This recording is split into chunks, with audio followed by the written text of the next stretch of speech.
ambaye pia ni mwenyeji wa mkutano huu, Secretary General wa African Continent Free Trade Area Secretariat, His Excellency Wamkele Mene, so that he can introduce who is flanking you here on the front seat, but also who is behind this esteemed summit and conference.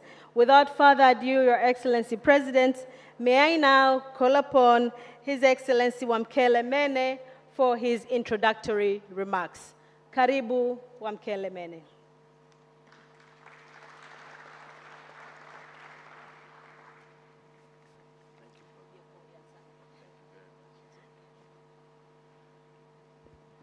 Thank you very much, Program Director. Your Excellency, President Mama Samia Suluhu Hassan, the President of the United Republic of Tanzania, Your Excellency, former President Joyce Banda, former President of the Republic of Malawi, Your Excellency Epel Alupo, Vice President of the Republic of Uganda, Your Excellency Joel Taylor, Vice President of Liberia, Your Excellency Dr. Monique Nsanzabaganwa, the Deputy Chairperson of the African Union Commission, Honorable Minister Mula Mula, Minister of Foreign Affairs of the United Republic of Tanzania, Honorable Minister Kijaji, Minister for Investment and Trade, Honorable Ministers that are here with us this morning, Your Excellencies, Ambassadors, High Commissioners, ladies and gentlemen, what a pleasure it is to be here today. I want to start by thanking Her Excellency, the President, for welcoming us this morning, for making available the facilities to enable us to address this ongoing challenge of youth and women inclusion in trade. I'm very grateful that your government, Your Excellency, agreed to work with us to host this event. Minister of Foreign Affairs, the Minister of Trade, and my team and their teams worked very hard to make sure that we are able to convene here, and we do so expecting concrete results. When Her Excellency the President visited us in Ghana a few months ago, I said to the audience that Tanzania must forgive us. You must expect that you will share Her Excellency the President with the rest of the continent. And I say this because we all know that our continent requires strong leaders with a big vision, personal commitment to serve. And so I want to once again appeal to the people of Tanzania that be prepared to share your president with us. She is now also our president. Let me express appreciation to our partners, the African Union Commission, the African Bank, African Development Bank, UNECA, UN Women, UNDP, France Expertise, and all other organizations that made sure that they supported this event, whether by resources or technical expertise. We appreciate and value the support that you provide to us. The purpose of this event today is to explore how we can ensure that young people, small medium enterprises that are led by women, that they are at the center of benefits, and the center of benefits of the African Continental Free Trade Area. Over 60% of Africa's GDP is derived from small, medium enterprises that are led by women, creating over 450 million jobs on the African continent. We would therefore be ill-advised to ignore this very, very important segment of Africa's economic society. That is why, days after I was sworn into this position, I made a commitment to you Africans, and I said that we are going to make sure that we have a trade agreement that is inclusive in terms of benefits. We have to work hard to make sure that we see these benefits become a reality for small, medium enterprises that are led by women, so that they can expand their investments, expand to new markets on the African continent, and create jobs.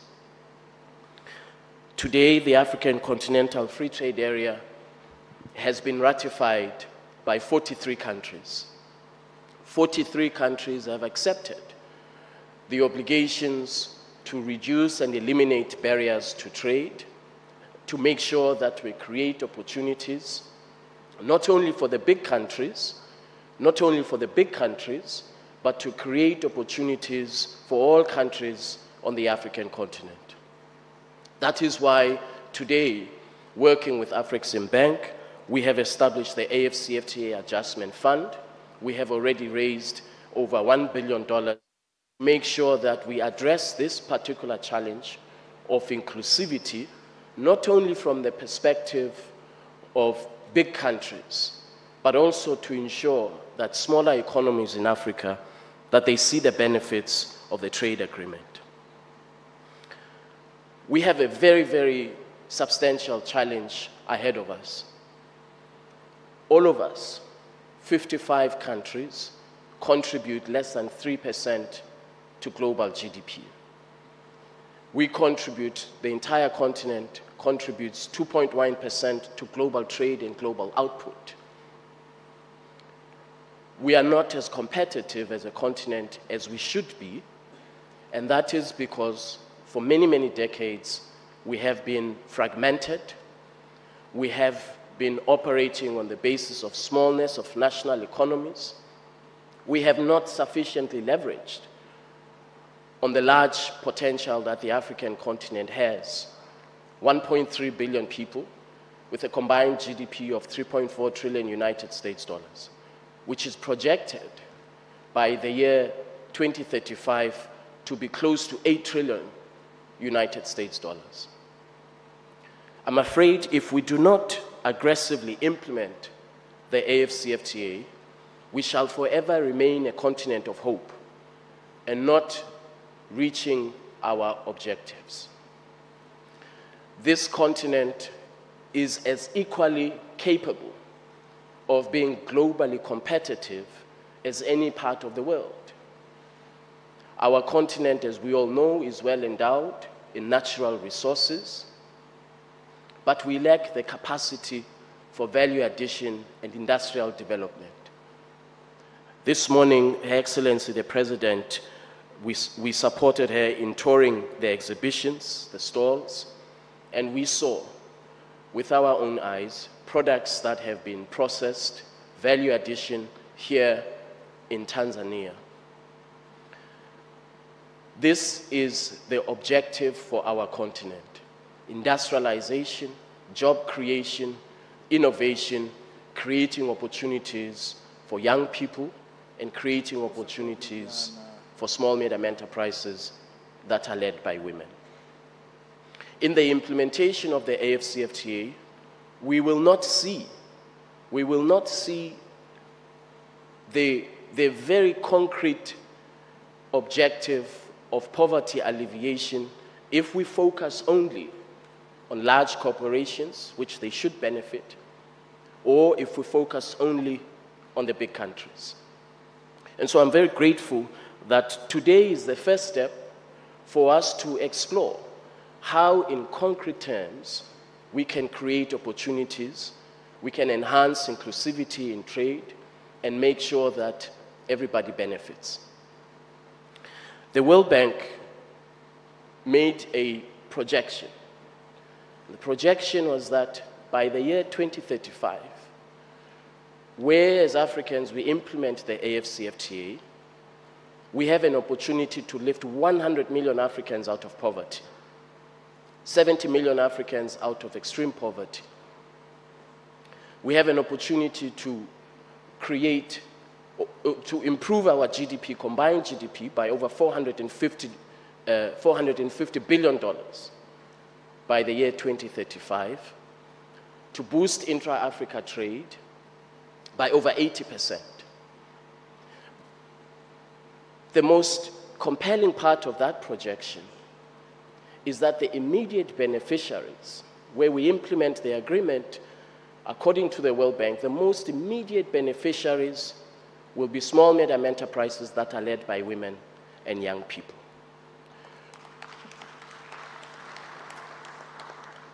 But as encouraging as this projection is, it shall not happen on its own. We will have to make sure that we as Africans seize the moment. We have to seize this moment in the history of our continent, where for the very first time since the end of colonialism, we have been able, under the leadership of the Assembly of Heads of States and Government, we have been able to take the very first step to integrating our continent, and to integrating our continent with young Africans, small, medium enterprises being at the center of the benefits that we want to see. And so I am very honored to share this platform this morning with distinguished leaders on the African continent. I very much look forward to the next few days.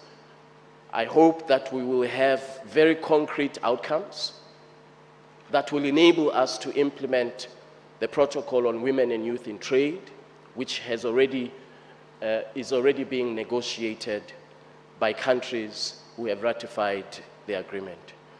Again, Your Excellency, the President, I want to thank you very much for hosting us, you and your government, and I wish all of us very, very good deliberations. Thank you.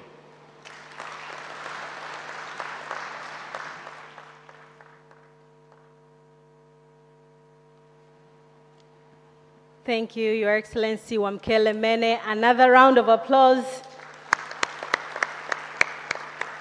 for Mr. Secretary General, and thank you so much for that, although brief introduction of those who are very powerful, seated together with the President of Tanzania.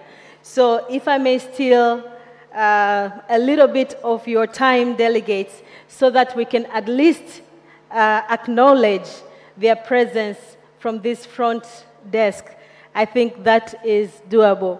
Mheshimiwa Rais, kwa ruhusa yako, naomba niwasimamishe viongozi walioko hapa kwa utambulisho ili tuweze kuendelea na kuwasikiliza. The one who just spoke was His Excellency Wamkele Mene, but also on the right-hand side of you, Madam President, is our very own Minister for Investment, Trade and Industry, Dr. Ashatu Kijaji.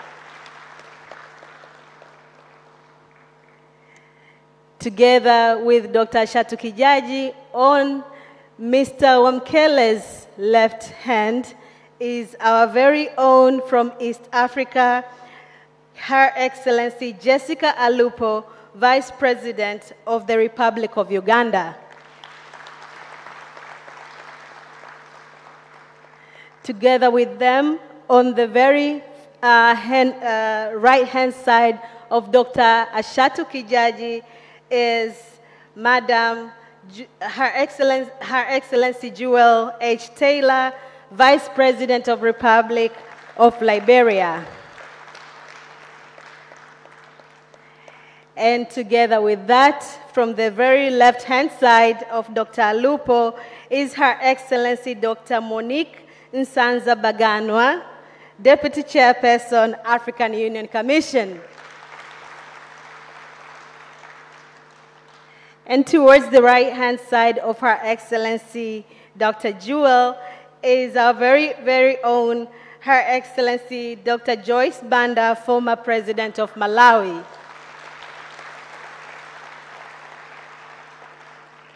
Honorable Chief Guest, the President of the United Republic of Tanzania, it is our deeply humble and pleasure to welcome all these esteemed and powerful ladies and gentlemen in our continent to this unique and historic gathering that will pave a way for our own African path when it comes to trade and women and youth inclusion in the continent of Africa. Thank you all for attending, and thank you for being here, and we're looking forward for deep deliberations to achieve our purpose of this gathering. Asanteni sana.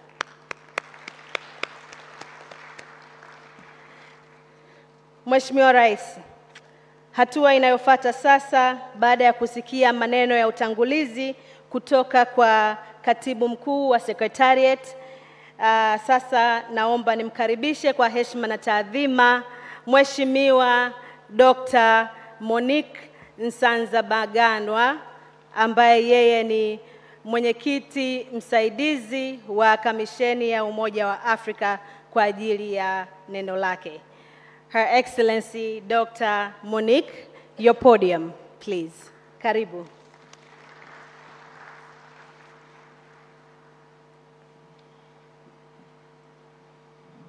Thank you. Your Excellency, Mama Samia Suluhu Hassan, President of the United Republic of Tanzania, and champion of the AfCFTA Protocol on Women and Youth in Trade. Your Excellency Joel Howard Taylor, Vice President of the Republic of Liberia.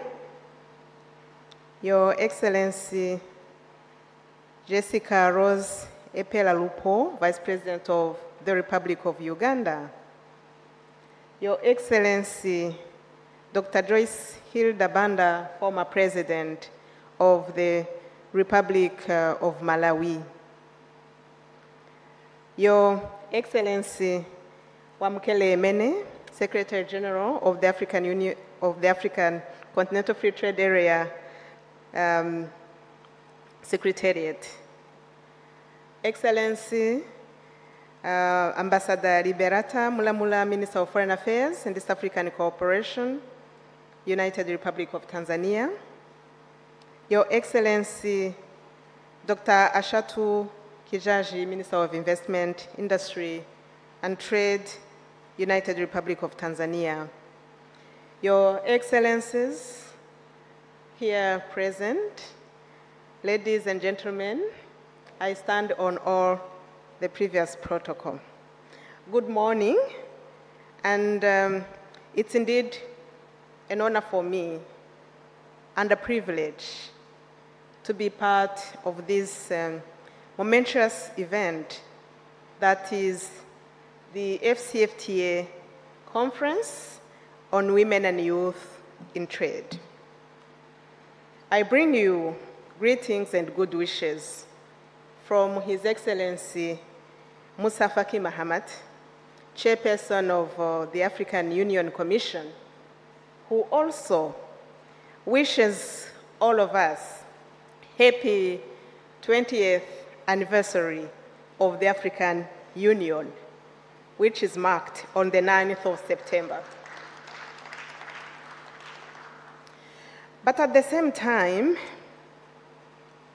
we honor the memory of one of our colleagues, the late Mohamed Gukoye, who passed away yesterday here in Dar es Salaam while on duty akiwa kazini kuandaa mkutano huu. Mwenyezi Mungu na ampokee katika paradiso yake na kumpa raha na kutoa faraja kwa familia na mke wake, lakini pia kwa wafanyakazi wenzake. Natumia fursa hii kueleza shukrani zangu za dhati kwako Mheshimiwa Mama Samia Suluhu Hassan, Rais wa Jamhuri ya Muungano wa Tanzania, na kwa wananchi wa Jamhuri ya Muungano wa Tanzania kwa makaribisho mazuri ambayo nimeyapata mimi na ujumbe wangu. Niruhusu pia Mheshimiwa Samia kukupongeza kwa kukubali kusimamia maslahi ya wanawake na watoto na vijana katika biashara, na kama kinara wa itifaki ya AfCFTA kuhusu wanawake na vijana katika biashara. Niruhusu pia kukupongeza Mheshimiwa Rais kwa kuwa mwenyeji wa mkutano huu. Waheshimiwa viongozi, mabibi na mabwana, Agenda 2063 ya Umoja wa Afrika imejikita kwenye imani kwamba wananchi wa Afrika ndio chanzo hasa kitovu cha maendeleo endelevu, na hivyo ni watu muhimu katika kuyafikia malengo hayo. Na agenda hiyo inatambua pia umuhimu wa wanawake na vijana katika kufikia malengo hayo. Na kwa kweli matazamio ya agenda 2063 ni kutaka kujenga Afrika yenye mafanikio ambayo maendeleo yake yamejikita kwa watu, na inatumia fursa ambazo zipo kwa wananchi wa Afrika, lakini pia hasa kwa kutumia wanawake na vijana. Na hilo ni lengo nambari 6 la agenda hiyo. Na eneo huru la biashara Afrika ni mradi mkubwa kabisa utasaidia kutekeleza dira hiyo ya 2063. Na ni lengo ambalo tumejiwekea, na tunataka tufanye maendeleo makubwa, na tumeshapata maendeleo tayari kwa muda mfupi sana, na tunategemea kuenda mbele kwa matumaini makubwa na uhakika kwamba ni lazima tuyafikie malengo tuliyojipangia. Katika maelezo ya Katibu Mkuu, sote tumeguswa kwa namna ya pekee na tumehamasishwa, na tunaona kwamba tunao wajibu, kwa sababu hakuna dakika hata moja ya kuipoteza. Ni lazima tuchukue maamuzi haraka. Ukanda huru wa biashara Afrika sio tu umewekwa kwa ajili ya kuongeza biashara miongoni mwa Afrika, lakini pia kuwainua wa Afrika, kuwatoa katika umaskini kwa kuwapa mazingira uwezeshi ili kuongeza kipato na kupata rasilimali katika mazingira ambayo ni jumuishi katika bara la Afrika. Waheshimiwa viongozi, ni muhimu kwamba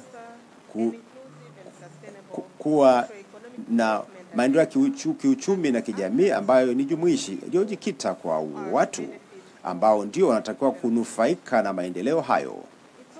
Kwa hiyo ni muhimu pia kuhakikisha kwamba kuna tija katika utekelezaji wa sera saidizi na programu saidizi.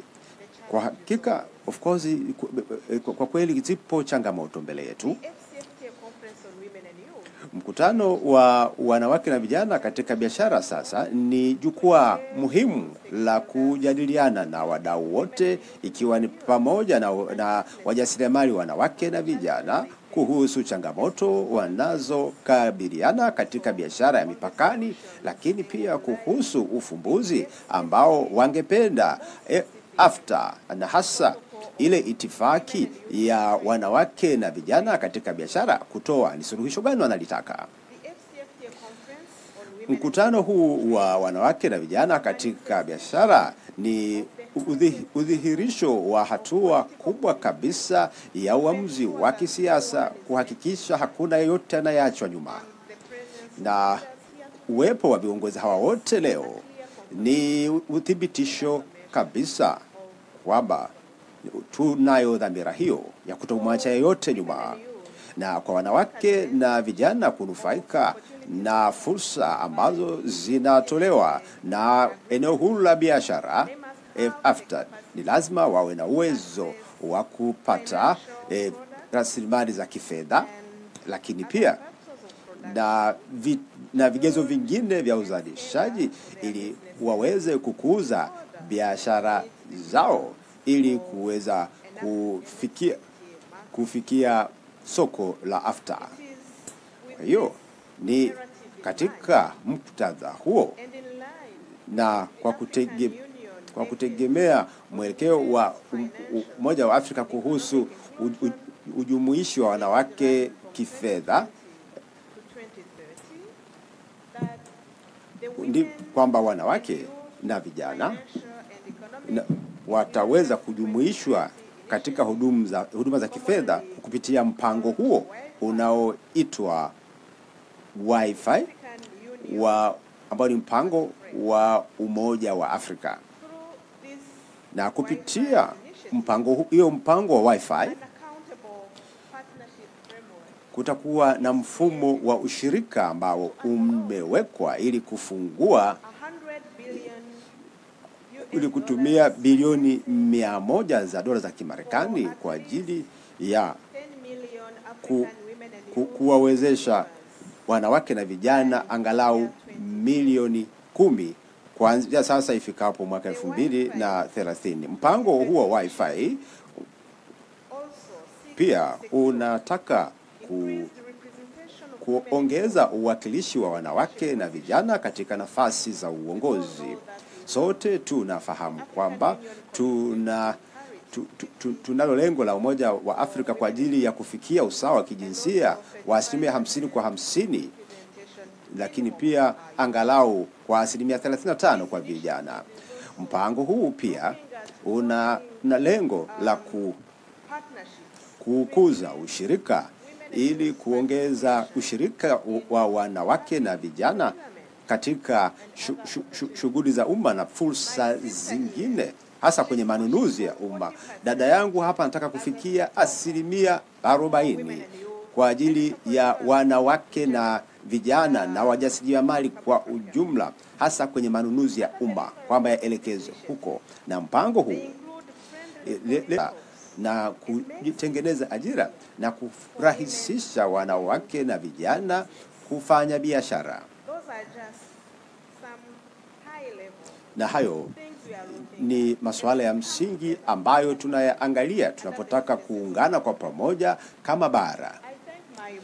Ninamshukuru kaka yangu katibu mkuu wa Mkele ambaye anaendelea kufanya kazi kwa ukaribu na kamisheni ya Umoja wa Afrika na vyombo vingine vya Umoja wa Afrika wakati tukiutekeleza mpango huu.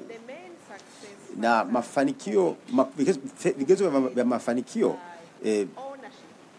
itaanza kwa kumiliki mpango wenyewe kwenye ngazi ya taifa. Kwa hiyo ninatoa wito kwa mamlaka za serikali ambazo ziko hapa, ikiwa ni pamoja na mawaziri waliopo na benki kubwa na benki kuu, kuungana katika utekelezaji wa jitihada hizi za kibara, hasa kwenye nchi zenu kwa uwezo wenu wote, na kutoa taarifa kuhusu utekelezaji wake ambao itakuwa ufanyike mara kwa mara. Na mkutano ujao ni mwezi Februari mwaka ujao, mwaka 2023, tutakapokutana ili kutoa mrejesho kuhusu mafanikio yaliyofikiwa.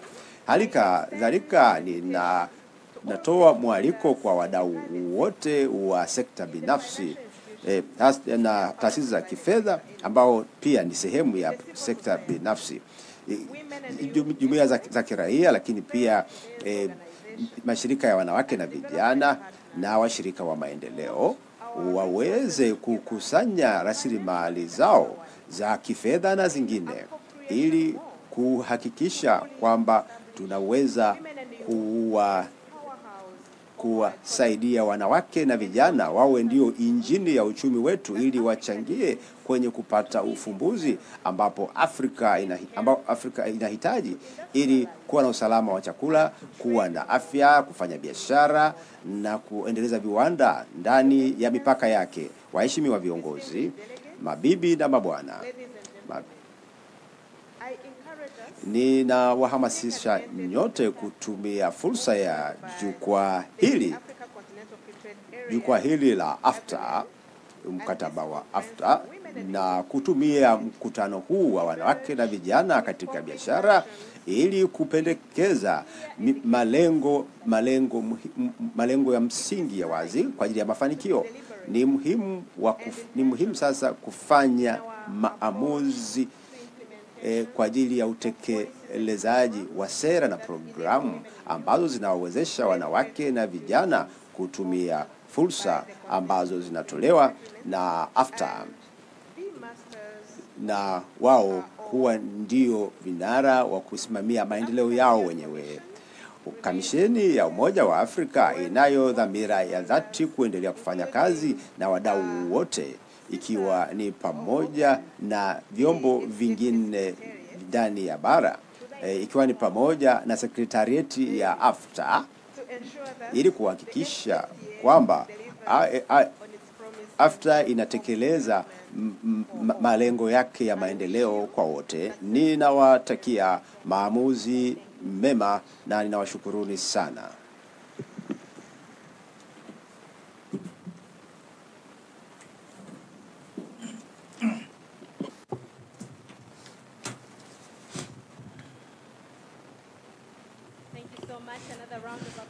Asante sana, makofi kwa mara nyingine kwa daktari.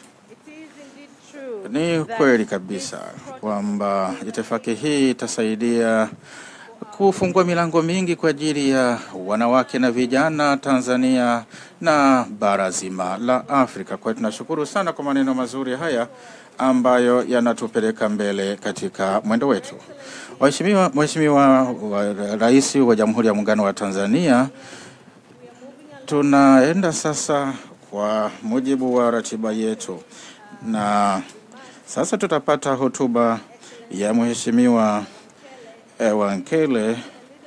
Kimsingi Wankele alizungumzia nguvu ya wanawake ambao wako hapa, na tungependa kutambua ambao hawapo nasi hapa lakini wanaonekana kwa njia ya mtandao.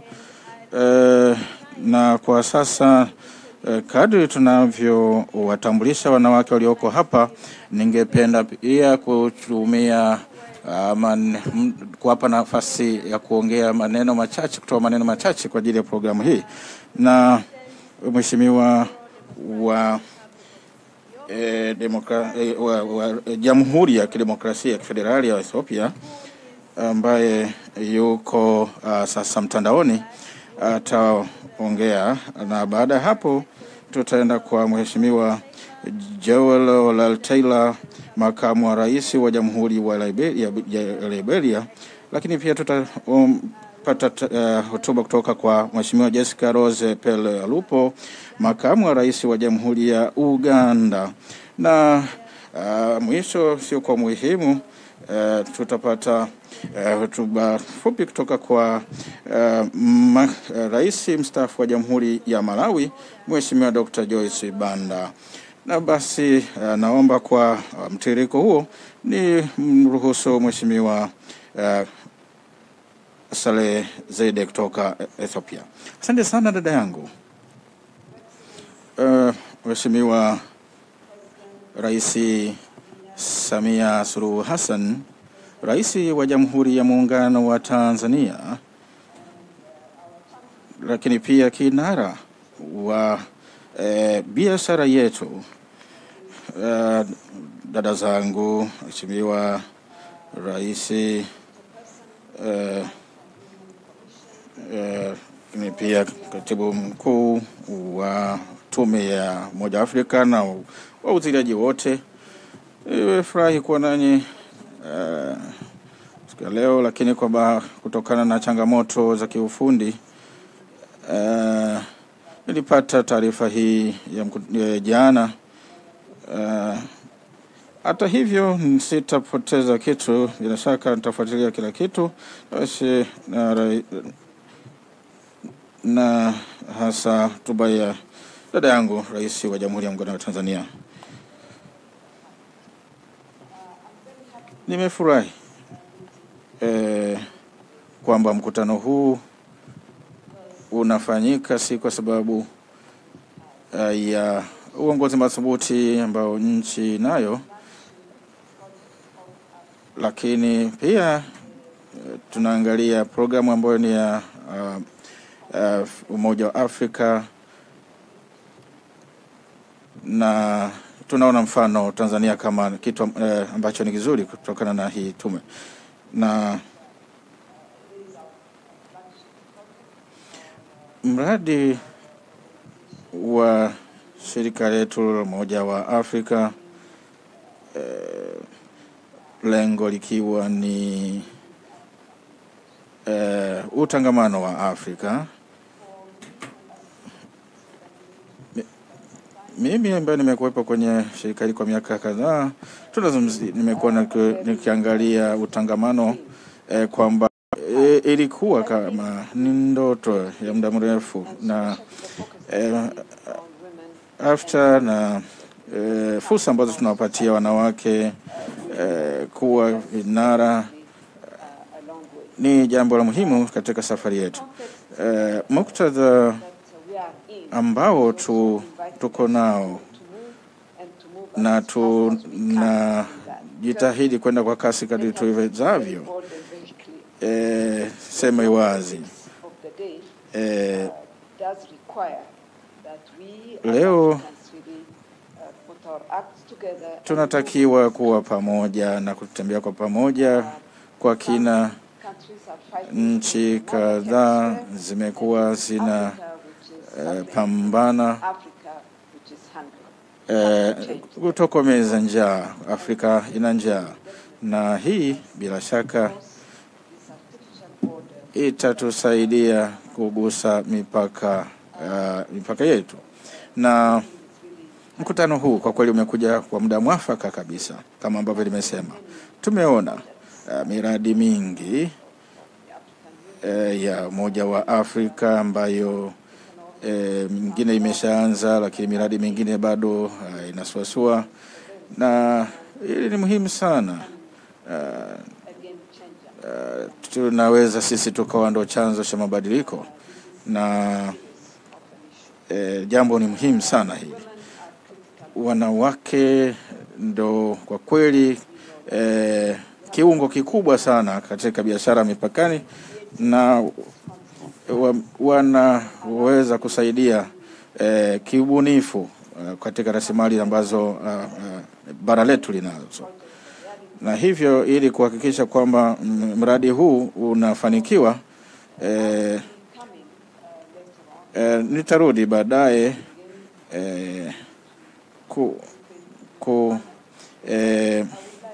kuwa nanyi katika kuzungumza kwenye jopo. Kwa hiyo nataka kusema kwamba ili tusonge mbele, kwa kweli sera ni muhimu sana, na ndo sehemu ambayo tunatakiwa tujikite, kama ambavyo imeonyeshwa kwamba kuna mazimio kadhaa ambayo yameshafanywa kazi, na kwa ajili ya manufaa ya wanawake na vijana. Tunatazamia kwamba eneo huru la biashara litakuwa likifanya kitu, na wadau pia na waombe, kwa bahati mbaya sijawatambua. Naona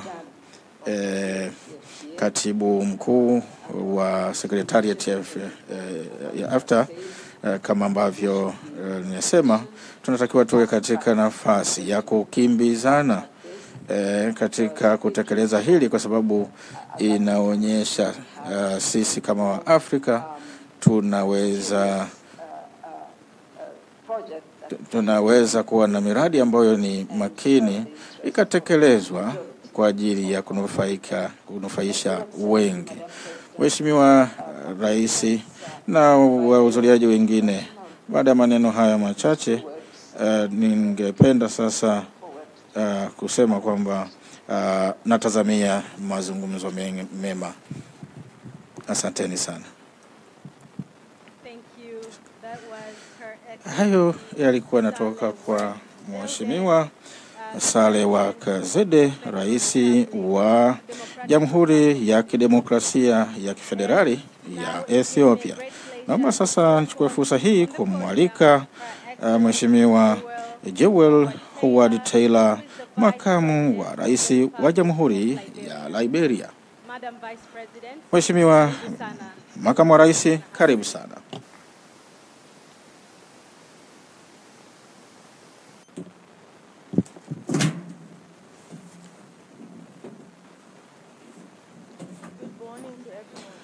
Habari ya asubuhi. Mheshimiwa Mama Samia Suluhu Hassan, Rais wa Jamhuri ya Muungano wa Tanzania na kinara wa wanawake na vijana katika biashara, ikiwa sehemu ya AfCFTA. Wageni waalikwa, ninaomba nizingatie itifaki iliyotajwa hapa.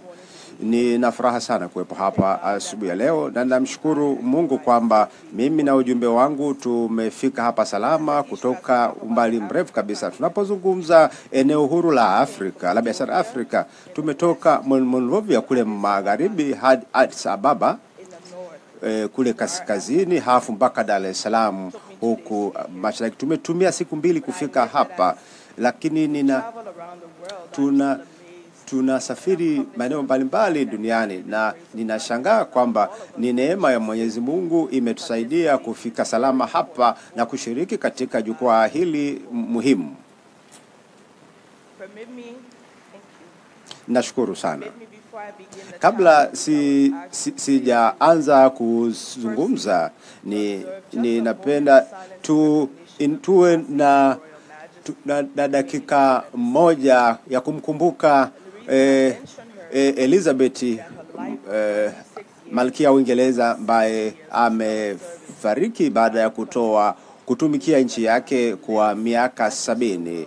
Na hiyo ni urithi mkubwa, sio tu kwa ulimwengu lakini pia kwa wanawake kama mfano wa uongozi madhubuti. Na napenda kumpongeza Mheshimiwa Samia Suluhu Hassan pia kwa kuwa Rais wa Jamhuri ya Muungano wa Tanzania. Hii ni mafanikio makubwa. Sasa wewe ni mmoja kati ya wanawake wawili tu katika bara zima la Afrika kwenye nafasi hiyo, na umechaguliwa katika wakati mwafaka kwa ajili ya jukumu mwafaka kama kinara wa wanawake na vijana katika Afrika kupitia mkataba wa AfCFTA.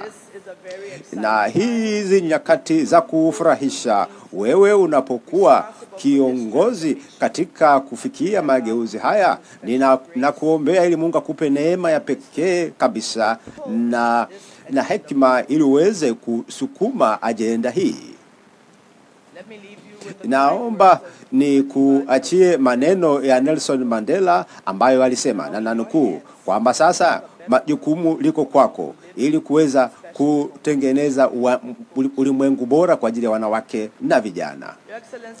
Mheshimiwa Rais Hassan, nakuletea salamu kutoka kwa George Weah, kutoka Jamhuri ya Liberia na kutoka kwa wananchi wa Nigeria. Tunashukuru sana serikali ya Jamhuri ya Muungano wa Tanzania kwa ajili ya ukarimu wao, ambapo ambapo walishiriki katika kuleta amani na ustahimilivu katika Liberia. Na Mheshimiwa Rais alitaka nilete pongezi hizo na shukrani kwa taifa lenu kwa kushiriki katika kuleta amani kule Liberia. Mheshimiwa Rais, nina uhakika kwamba huu ni mwanzo tu wa mipango mbalimbali itakayokuja baadaye ili tuweze kufanya kazi kwa pamoja katika programu za kibara. Ulimwengu umeona mazungumzo ya mtangamano ambayo tumekuwa tukizungumzia, na mkataba huu wa AfCFTA ambao umesharidhiwa na nchi nyingi za Afrika. Na mkataba huu wa AfCFTA unaohusu watu zaidi ya bilioni 1, na sasa sisi ni sehemu ya eneo kubwa la biashara kwa ajili ya ukanda huu maalum. Dira hii ilifikiwa na viongozi wa Umoja wa Afrika, na lengo ni kuongeza manufaa ya biashara miongoni mwa Afrika, ushirikiano na pia kuleta uchumi jumuishi hasa kwa makundi ya pembezoni kabisa, hasa wanawake na vijana. Tunapozungumzia masuala mbalimbali katika siku hizi mbele, tukumbuke kwamba mafanikio ya mkataba huu sio tu yatatathminiwa katika biashara, lakini pia namna ambavyo umejumuisha umechangia kwenye maendeleo ya bara Afrika, hasa kwa wale walioko pembezoni. Kwa hiyo hii ni injini ya maendeleo endelevu kama tutaweza kuitekeleza vyema, na kuna manufaa ya kibiashara, na tuhakikishe kwamba tunawafikia makundi yote katika bara yetu, na ni lazima iwe ni programu jumuishi ili kuhakikisha tunaondoa vikwazo kwa wanawake na vijana. Hatutaki tu washiriki kwa mbali, nataka wahusike kabisa. Nataka nitaje baadhi ya masuala kwa ajili ya kuyafikiria tutakapokuwa tukifanya maamuzi yetu. Tunapotambua kwamba wanawake kwamba ni muhimu kwamba kuwe na fursa ambayo itahakikisha kwamba dhamira ya kuleta usawa wa kijinsia unatekelezwa kwa kuchukua hatua madhubuti, kuweka mabadiliko ya kisera ili kuwe na ujumuishi wa biashara na kuondoa vikwazo vyote vya biashara ambavyo vinawazuia wanawake wasishiriki katika biashara na kuondoa vitendo vyote vya kinyanyasaji. Na pili ni kuwa na mbinu za kiubunifu ambazo zitaleta maendeleo ya haraka kwa wanawake na vijana katika biashara. Kwa mfano ni kuondoa vile vikwazo ambavyo vinazuia wanawake na watoto na vijana kupata mikopo na mikopo midogo ya biashara. Ni mikopo inayokusaidia tu uweze kujikimu, haikusaidii kukua sana na kukua na kufanikiwa. Ni lazima tuhakikishe kuna fedha kwa kuangalia mapendekezo ya biashara kwa wanawake. Namba 3, kuwashirikisha wadau wote kwa ajili ya kuhakikisha kwamba kuna mzunguko huru wa biashara na watu katika Afrika. Bara letu ni ngumu sana kulisafiri na ni ngumu sana kufanya biashara. Kwa hiyo ndio maana watu wanataka kufanya biashara huko na nchi za magharibi, kwa sababu ni rahisi kuliko ndani ya Afrika. Na miezi michache iliyopita nilikwenda Uganda na nikazungumza na mkurugenzi wa biashara ambaye alisema walikuwa wanataka kutafuta bidhaa kwa ajili ya viwanda vyao. Akasema wanachukua mpira kutoka kule Malaysia kwa sababu Afrika ina miti mingi ya kuzalisha mpira katika Afrika, lakini haijulikani. Lazima tuhakikishe kwamba tunaweka mazingira na sera ambazo zitarahisisha mzunguko wa watu na bidhaa katika Afrika kwa uhuru kabisa, na ili bidhaa ziweze kupatikana kwa wote. Na namba 4 ni kurahisisha ujumuishi wa sekta isiyo rasmi au uchumi usio rasmi ili uwe rasmi. kwa ajili ya maendeleo ya watu, na kuhakikisha kwamba wanawake ni 50% ya jumuiya yote, ni 70% ya biashara isiyo rasmi katika Afrika, lakini ni kwa sababu wametengwa, wameendelea kuwekwa pembeni. Ndio maana wameendelea kuwepo kwenye biashara hii sio rasmi. Kwa hiyo wanaendelea kukaa pembeni na hawawezi kufanikiwa na hawawezi kukua katika kile wanachokifanya. Na pia AfCFTA lazima iangalie umuhimu wa usawa na kufanya mageuzi ya haraka, hasa kwenye biashara katika Afrika, ili tuweze kuwa na maendeleo endelevu, hasa kwa kuwawezesha wanawake. Kwa hiyo kuna umuhimu wa kuanzisha itifaki ambayo iko wazi kabisa kuhusu kutekeleza malengo haya yote. Kuna haja ya kuwepo na itifaki ya AfCFTA ambayo itaonyesha namna masuala ya kijinsia na biashara yanaweza kujumuishwa katika shughuli za kiuchumi, na kuhakikisha kwamba kunakuwa na njia sahihi ya kuwalinda na kuwawezesha wanawake ili kuleta rasilimali kwa ajili yao. Mheshimiwa Rais, wageni waalikwa, mabibi na mabwana, bila kukubali kutambua nguvu ya mwanamke na kijana kama injini kwa ajili ya injini ya maendeleo, na bila kuwatumia vizuri hawa kama wadau muhimu katika kuleta mageuzi na kukuza viwanda katika Afrika, hasa kwa kuwepo mifumo ya usawa, AfCFTA itaendelea kubaki na yale mapengo yaliyopo. Kwa hiyo ni kuhakikisha kwamba tunazingatia hiyo, na tuhakikishe kwamba fursa zote zinatolewa kwa wanawake, kuondoa tatizo la ujinga, lakini pia kuondoa unyanyasaji wa kijinsia. Kwa muda mrefu wanawake na vijana wamewekwa pembeni katika sera za maendeleo, na hasa kwa sababu hakuna sera za usawa wa jinsia ambazo zinatekelezwa. Hata hivyo, sasa tofauti na ilivyokuwa, imekuwa wazi kwamba ujumuishi wa kijinsia ni muhimu katika kutengeneza sera na kutekeleza sera, na pia katika kutathmini sera hizo kwa ajili ya mafanikio ya AfCFTA. Katika kuhitimisha, ninaomba nipendekeze yafuatayo: kwamba kuwe na itifaki ya jinsia kama kipaumbele cha kwenda mbele, na kuweka mfumo wa kuwajumuisha wanawake na vijana katika programu ambazo zitakuja. Na kwa sababu bara lipo katika hatari la kukuza tena tatizo la kukosekana kwa usawa wa kijinsia. Kwa hiyo ni lazima tunajua kwamba tunaweza kufanya lolote ili kuleta usawa wa kijinsia, kwamba hatutaendelea kuongea tu, tutafanya hatua madhubuti kwa ajili ya kuleta usawa kwa wanawake na vijana. Nashukuru kwa fursa hii adhimu. I thank you.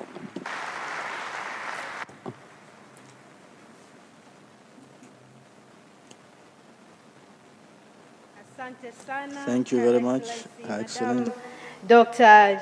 Jewel Taylor. It is indeed true that ni kweli kwamba itakuwa ni biashara kubwa katika historia ya ulimwengu. Tunafahamu kwamba 30% ya wafanyabiashara wasio rasmi wanapatikana Afrika ni akina mama. Tunaweza kuwapongeza wanawake hao wenye nguvu katika ukumbi huu wa mikutano, akiwemo Rais Samia Suluhu Hassan, na kwa kuweza kuchaguliwa kuwa mpambanaji wa swala hili duniani. Her Excellency President, kwamba hutamwacha mtu yoyote ambaye ni Mtanzania kwenye maendeleo unayotaka kuyaona Tanzania.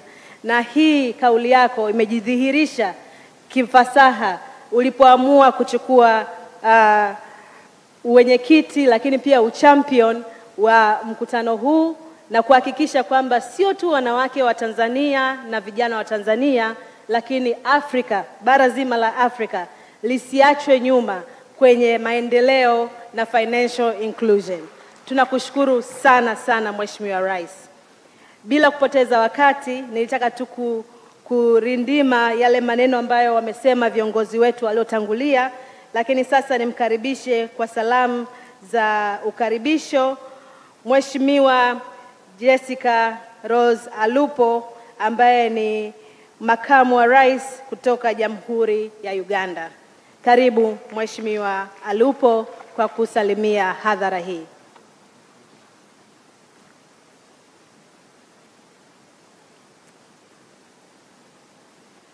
Your Excellency, Mama Samia Suluhu Hassan, Mheshimiwa Joyce Banda, samahani, Mheshimiwa Mama Samia Suluhu Hassan, Rais wa Jamhuri ya Muungano wa Tanzania, Mheshimiwa Joyce Banda, Rais mstaafu wa Jamhuri ya Malawi, Mheshimiwa Sister Taylor, makamu wa rais wa Jamhuri ya Liberia, Mheshimiwa Monique, jina lingine kama sentence, makamu wa kamisheni ya Umoja wa Afrika, kaka yangu katibu mkuu wa Africa Free Trade Area, Mwankele Mene,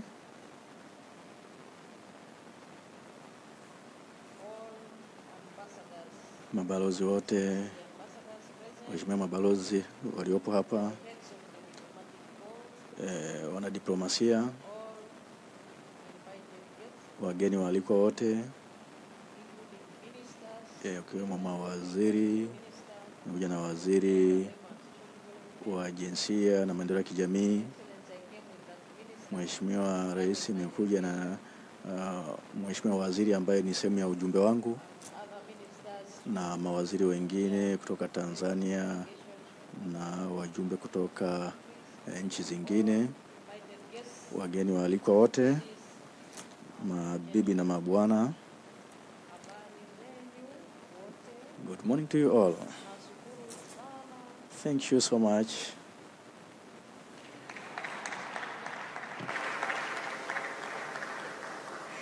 Your Excellency, in Uganda we speak Swahili, but our Swahili is still lakini Kiswahili chetu moving ni kinaendelea kuimarika kama ambavyo mtoto mdogo anavyokuwa anajifunza, lakini tuna matumaini makubwa kwamba tutaweza kuzungumza Kiswahili kama ambavyo Watanzania wanazungumza Kiswahili vizuri, kwa sababu tunafahamu kwamba Kiswahili kizuri kinazungumzwa hapa Tanzania. Na kwa kweli siku chache ambazo nitakuwepo hapa itakuwa changamoto kwa Waganda kunielewa, kwa kuelewa Kiswahili changu.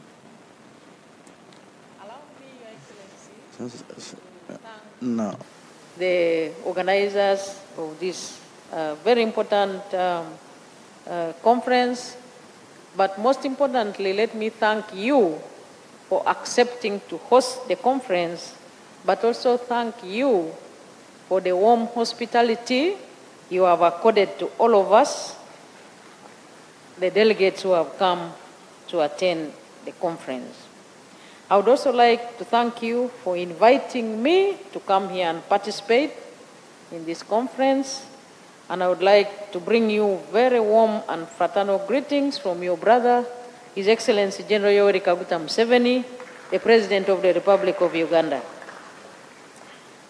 He sent you and all the people of Tanzania his warm regards. Your Excellency, I will only mention one or two points, because in the program we are again appearing on a very important session. Firstly, the participation of women and youth in the transformation process world over, including Africa, cannot be overemphasized. Therefore, the choice of the theme of this conference, namely women and youth, the engine of Africa trade area in Africa, is very timely. I would like to congratulate the Secretary General for the choice of that theme.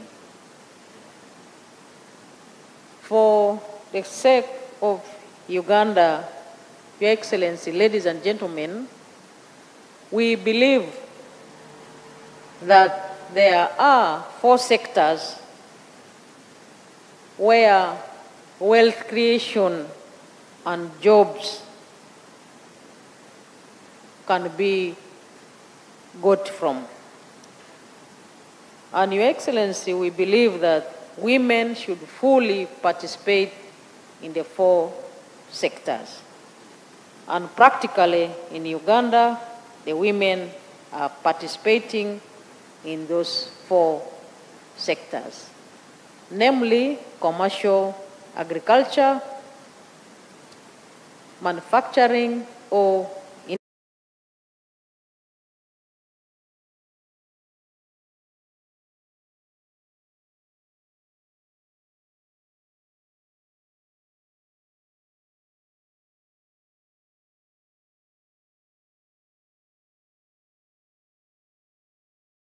policies and laws that enhance and support their activities, technology and innovation, water for production. Your Excellency, the idea is that we should take an extra mile in expounding to the women, most especially the grassroots women, that the trade that we are talking about, that the empowerment that we want to give them, that the transformation that we want them to participate in should benefit them as individuals, but most importantly, have an impact in the bigger picture. And that means the millions of women that we are addressing in this conference, or katika kuendeleza masuluhisho kwa changamoto zao wakati wa mkutano huu zinapaswa kuchukuliwa umuhimu mkubwa, kwa sababu tunataka waweze kufanyia kazi kutokea vijijini, mijini na pia katika ngazi ya taifa, ili kuweza kuwawezesha kupitia biashara. Mheshimiwa Rais, Africa Free Trade Area ni hatua muhimu sana ambao wanawake wanapaswa kufaidika nayo. Hivyo ningependa kumshukuru Katibu Mkuu kwa kutuwezesha mkutano huu na fursa hii ili kushiriki na kujifunza mambo mbalimbali kupitia uzoefu wetu. Na mwisho, lakini sio kwa umuhimu, ningependa kupitia mkutano huu kujadili maslahi mapana ya kuwawezesha wanawake kutambua, kuelewa umuhimu wa kuongeza ubora bidhaa ambazo wanawake wanazalisha katika hatua mbalimbali, yanaweza kushughulikiwa ili kuweza kukidhi mahitaji ambayo ni mategemeo yetu, ili kuweza kuwa na bidhaa ambazo zimekamilishwa, ili tuwe na utamaduni wa kuagiza kitu ambacho hatuwezi kuzalisha katika nchi zetu, lakini pia kuuza nje madhao ambayo yameweza kukamilishwa. Na ninaamini kwamba unayaelewa vizuri ili kuweza kutengeneza ajira kwa vijana na kina mama, na kuwezesha vijana kufanya shughuli zingine, kwa mfano uzalishaji wa mali ghafi, kwa mfano kwenye petrol na gesi, tuna viwanda vya gesi, na pia kwa mfano kuna mali ghafi za pamba, na naamini unayatambua yote hayo. Na mwisho kabisa, Mheshimiwa Rais, ningependa kushukuru Katibu Mkuu na wewe binafsi kwa kuweza kutusimulia, na tumejionea wenyewe kwamba Watanzania wanaongeza ubora bidhaa zao, na tumejifunza mambo mengi kupitia hilo, na ujuzi huu ndio tunahitaji kufahamu, na kupitia mkutano huu tunaamini kwamba tutajifunza mambo mengi. Na muhimu kabisa, ningependa Mheshimiwa Rais kuhusianisha wataka wanawake kufahamu masoko ya kitaifa ndani ya Tanzania, kwa mfano Uganda, masoko ya kikanda, masoko ya kimataifa, masoko ya kikanda ambapo tuna soko la Afrika. Na muhimu pia tunajipatia uzoefu kutoka nchi zingine ambazo zimeweza kufanya mabadiliko, na kimsingi walikuwa kwenye hatua ambayo tupo kwa sasa hivi. Naweza kutoa mfano wa nchi kama China, ambapo wafanya biashara wengi kwa sasa wangependa kusafiri kwenda Guangzhou na miji mingine nchini China ili kuweza kupeleka bidhaa zao, lakini wakati ule watu wa China walikuwa kama sisi, na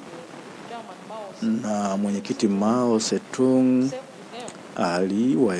aliwatumikia kwa kuunda madaraja manne. Kwa mfano, kuna daraja la burujazia ambao walikuwa ni mabepari, proletariat ambao walikuwa wanafanya kazi kwenye viwanda, sekta za viwanda. Kwa hiyo viwanda vilikuwa ni muhimu. Kwa hiyo sekta ya viwanda ilipaswa kuimarishwa, na kundi la tatu lilikuwa ni la wazalishaji, na mwisho kabisa kulikuwa na kundi dogo la burujazia. Na hii ni muhimu sana kwetu sisi ili kuweza kuwa na maono ambapo namna gani mataifa yalifikia hatua ambazo yapo sasa hivi, ili tuweze kuanza kutembea katika hatua na mwelekeo ambao hasa kwa nchi ambazo zimeweza kufanikiwa. Na muhimu kabisa kwa sasa tunaona kwamba dunia imekuwa kijiji kimoja, na wako tayari kutuunga mkono. Na ningependa kuhitimisha kwa kusema haya machache, kwa kushukuru sana Mheshimiwa Rais na manager wa programu kwa kuniwezesha kufika hapa ili kuweza kutoa salamu. Asanteni sana. Thank you very much.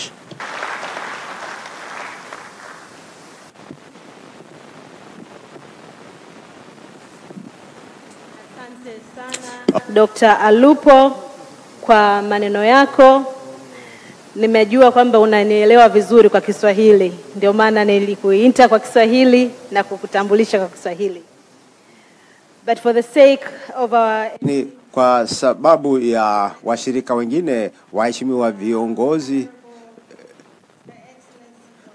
Mheshimiwa Dr. Alupo alizungumza mambo kadhaa, ikiwa ni pamoja na mambo manne ambayo angetamani katika siku hizi 4 waweze kufanyia maamuzi, ili tuweze kuangalia namna ambavyo wanawake na vijana wanaweza kuangalia maeneo ya tehama, eneo la huduma, utengenezaji wa bidhaa na uongezaji wa thamani, pamoja na kilimo cha biashara. Lakini hata kumhakikishia kwamba hata kabla ya mkutano huu, haya ndiyo masuala ambayo tunaona wanawake wengi na vijana tayari wanashughulikia. Kwa hiyo Umoja wa Afrika hatuko mbali, hatuko nyuma katika ajenda hiyo, na kwa kweli tunaendelea pamoja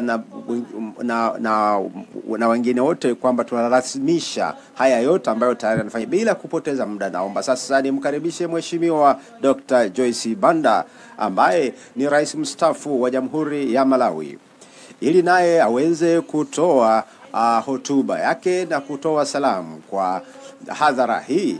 Na tunaomba watu wa studio watuhakikishie kama Mheshimiwa Samina Faki ataweza kuzungumza baada ya Dr. Banda. Tafadhali studio mtupe uthibitisho. Madam Banda, sasa ni zamu yako. Mheshimiwa Rais wa Jamhuri ya Muungano wa Tanzania na kinara wa wanawake na vijana katika biashara, Mheshimiwa Taylor, makamu wa rais wa Jamhuri ya Liberia, makamu wa rais wa Uganda na makamu mwenyekiti wa kamisheni ya Umoja wa Afrika, katibu mkuu wa AfCFTA, Mheshimiwa waziri wa mambo ya nje, Mheshimiwa waziri wa biashara, waheshimiwa mawaziri, maafisa wa serikali na jumuiya ya kidiplomasia. Dr. Fau, na kuona pia kwenye hadhara hii mwenyekiti ambaye ni mwenyekiti wa Baraza la Biashara la Umoja wa Afrika, wageni waalikwa, mabibi na mabwana. Kuzungumza Kiswahili because as I've said before, kama nilivyosema hapo mwanzo, katika nchi hii Mheshimiwa Kikwete alinialika na nikazungumza naye kwamba wakati fulani ilikuwa kule Kenya, na kule Kenya kuna familia ya Kenya walinikaribisha kwenye chakula cha jioni, na nilikuwa najifunza Kiswahili, na nikasema kwamba nitakuwa kinara ili nizungumze kwa Kiswahili, na nikasema taka. I learned a big lesson because she was shocked. Alishangaa sana kusikia maneno hayo. Nikasema kwa nini anashangaa? Nilidhani kwamba nilimwambia chakula kizuri, kumbe nimesema takataka. Sitarudia kosa hilo.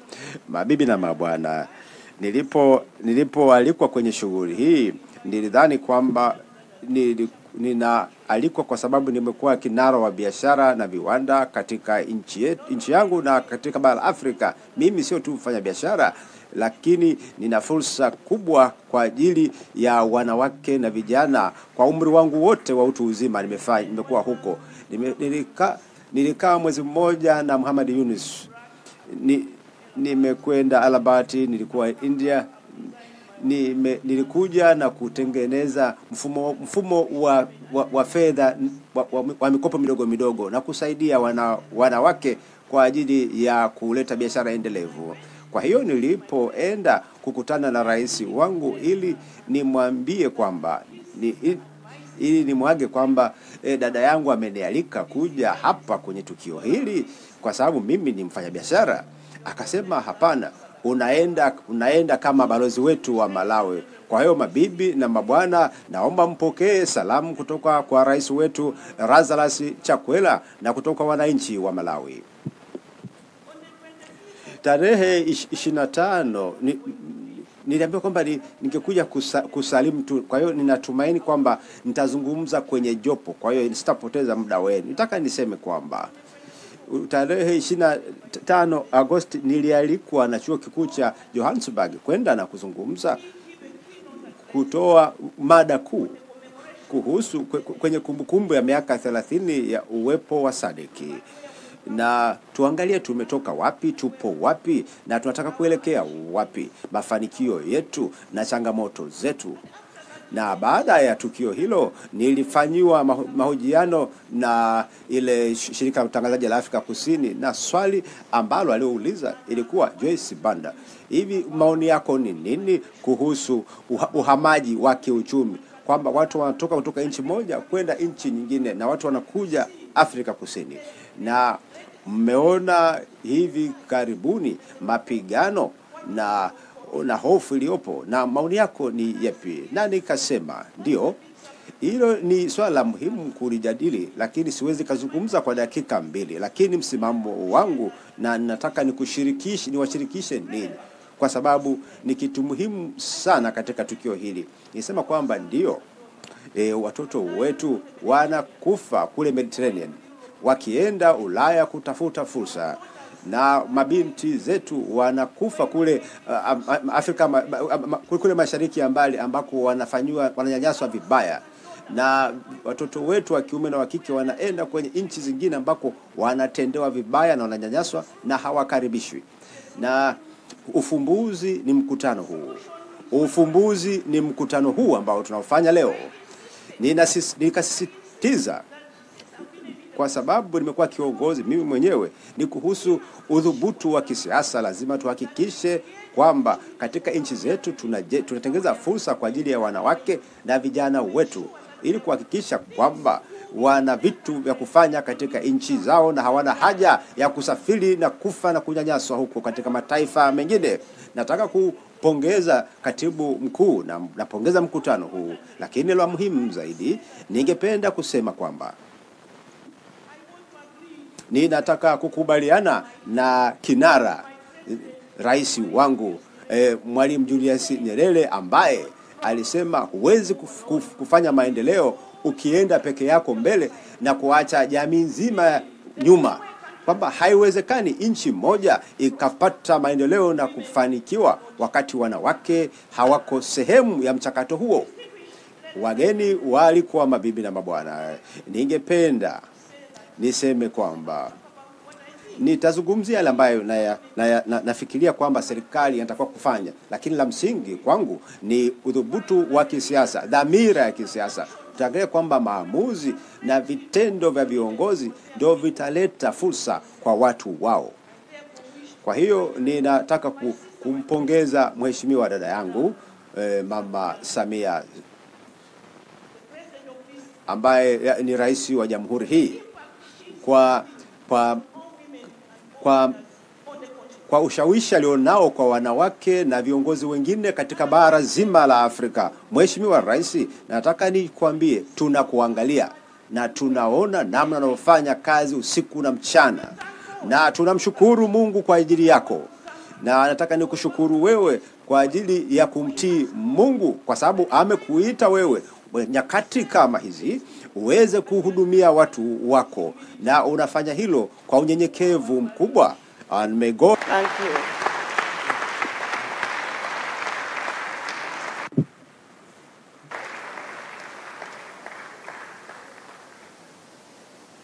Asante sana Your Excellency Dr. Banda sana Mheshimiwa Banda kwa hotuba yako, na umehitimisha paneli ya salamu wakati wa kikao cha asubuhi.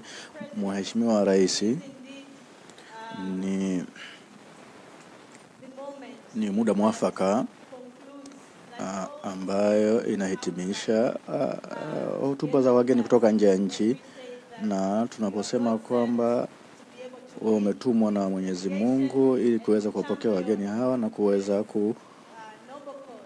kupigania hatua hii muhimu sana, na ninaamini kwamba ni sehemu kubwa sana duniani katika historia ya ulimwengu na Afrika inapigania swala hilo. Na muda huu ni Mheshimiwa Rais, ningependa nimekuwa nathibitisha kwamba tuna rais mstaafu wa Jamhuri ya Mauritius, lakini hataweza kushiriki hapa, na nimethibitishwa kuhusu hilo. Jina lake anaitwa Mheshimiwa Amina Fakim, ambaye ni rais mstaafu wa Jamhuri ya Mauritius. Kwa sababu za kiufundi hakuweza kutoa hotuba yake asubuhi hii.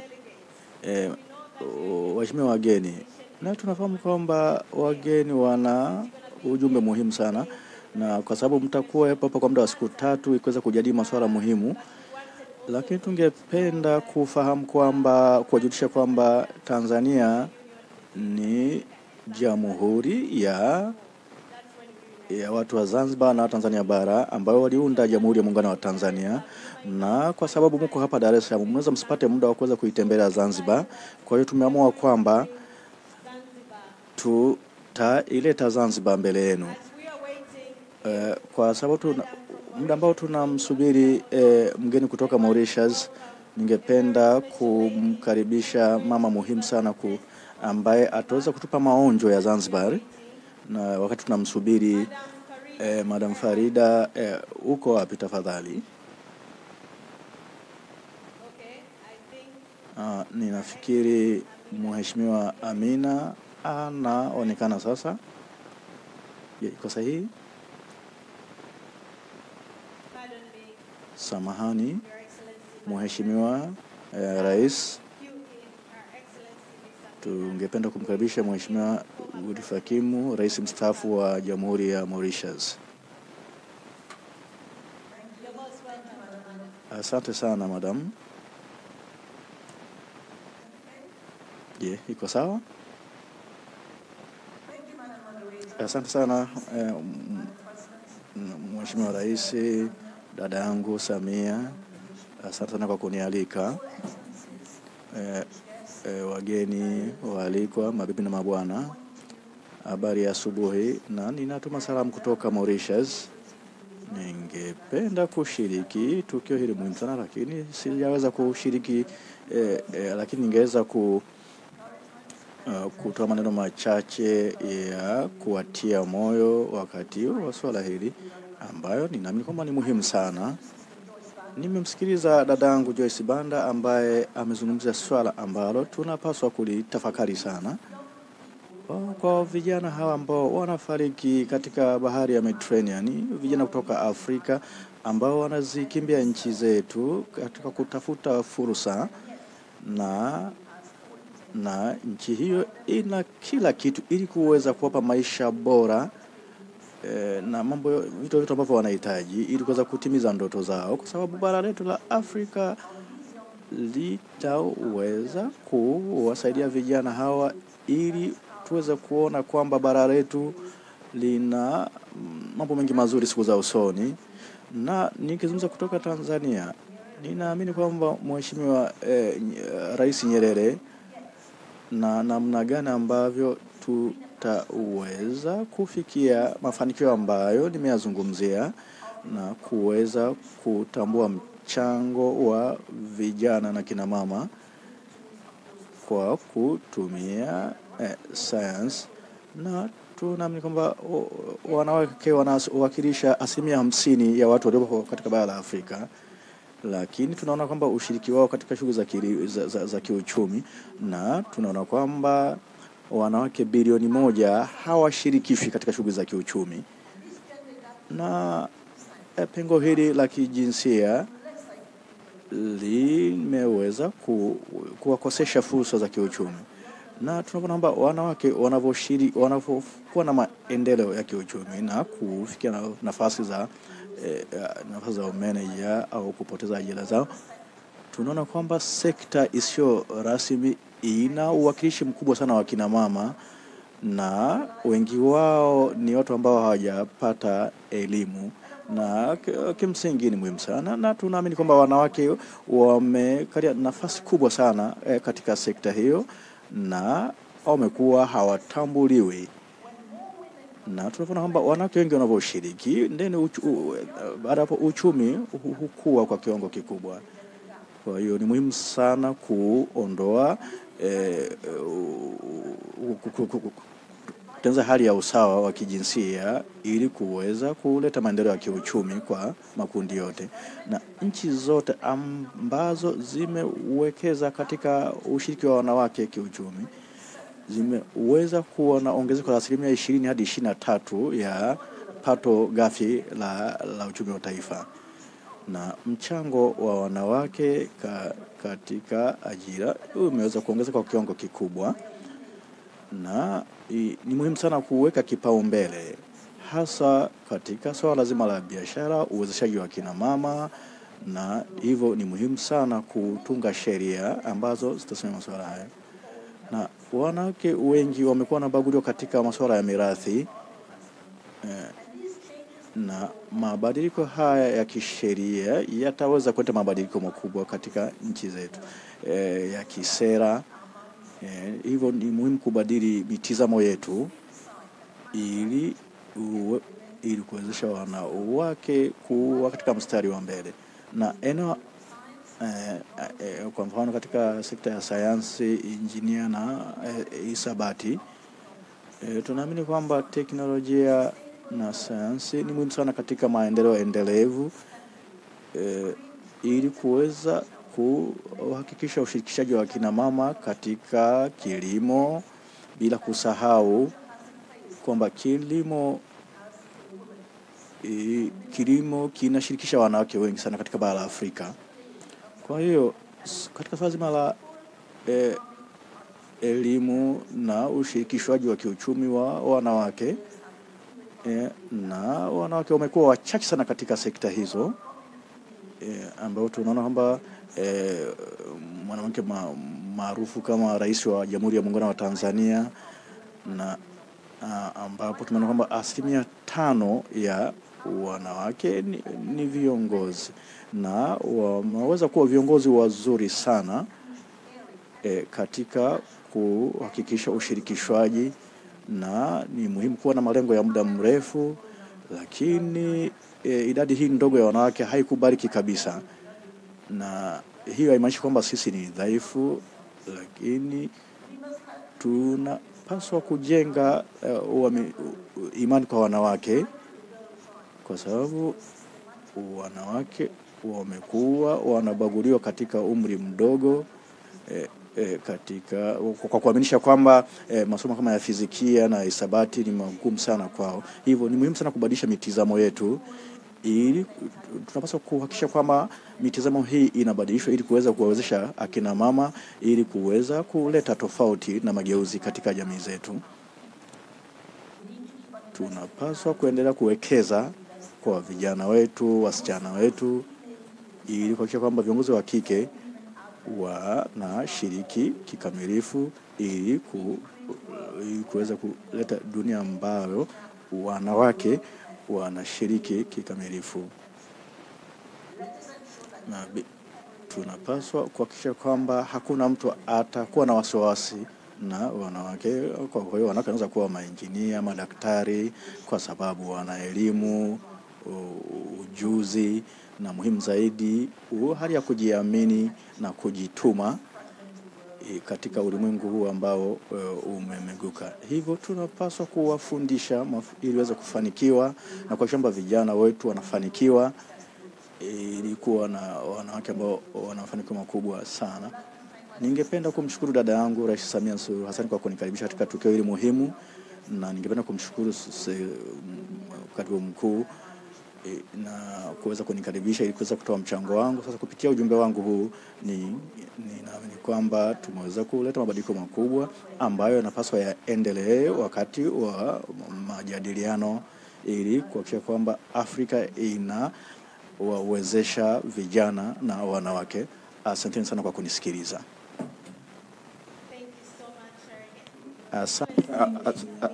Asante sana Mheshimiwa Amina Fakim, Rais mstaafu wa Jamhuri ya Malaysia. Ni ujumbe ule ule ambao umesemwa hapa na Dr. Banda kuhusu namna ya kuwezesha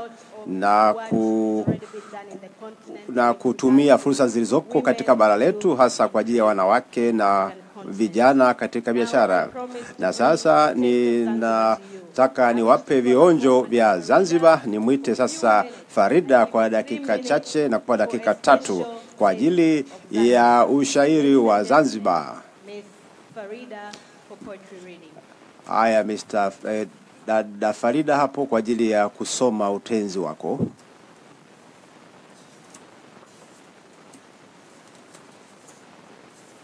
Mama Samia oye! Wanawake na vijana oye! Vigeregere kwa Mama Samia. Naanza kutamalaki kwa jina lake Maliki, ndiye mwenye kubariki ya ahera na dunia. Kabla kutakalamu, kwanza nitoe salamu. Salamu alaikum nyote mlohudhuria.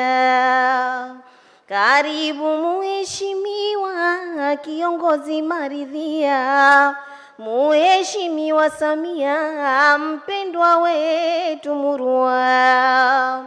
Tunakupongeza sana kwa kazi kubwa mwanana, jinsi unavyopambana kuijenga Tanzania. Kwetu ni kubwa faraja kuendeleza umoja, maendeleo ni tija, hakika twajivunia. Na leo hii mfano ndio umekuja pano, kufungua kongamano, kufungua mkutano wa biashara murua. Ni mkutano bayana, wanawake na vijana, leo kujadiliana kwa biashara dunia. Na hii yetu wizara ya uwekezaji, dira, viwanda na biashara ndiyo iliyoandaa. Kiwa sekretarieti ya eneo huru fiti la biashara kwa dhati la Afrika pamoja. Mkutano yake dira kuwakutanisha bora, ni katika biashara vyema pamoja kukaa. Wanawake na vijana kuja kujadiliana, pia kubadilishana uzoefu ndio njia. Changamoto kujadili, kuzitatua kwa kweli, zile zinowakabili kwenye biashara jua. Ni hatua kubwa sana kuwawezesha bayana wanawake na vijana malengo kuyafikia.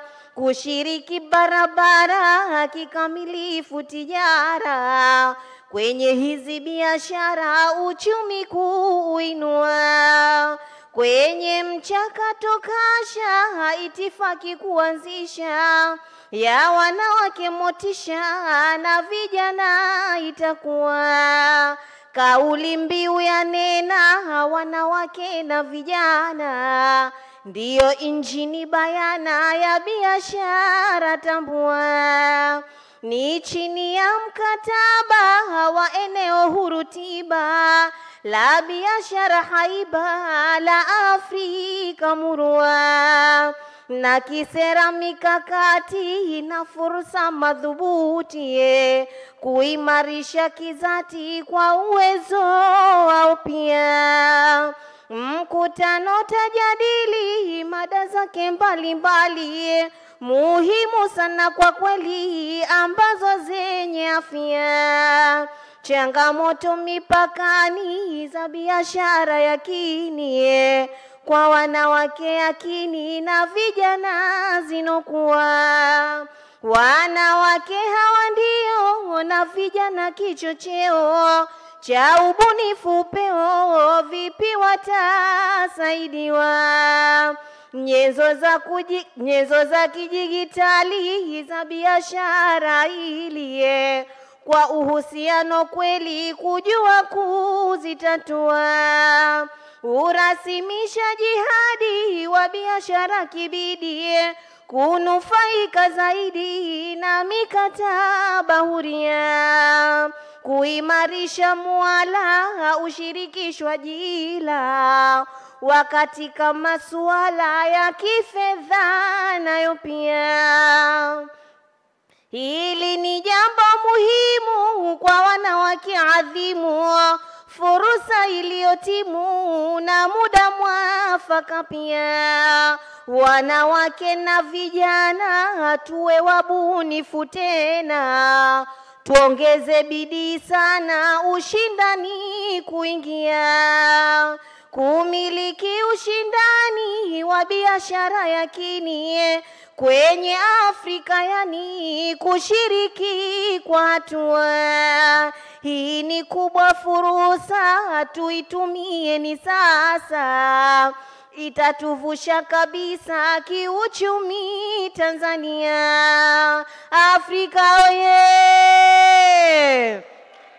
Kwa Afrika yakini nchi zilizosaini 54 yani mkataba meridhia.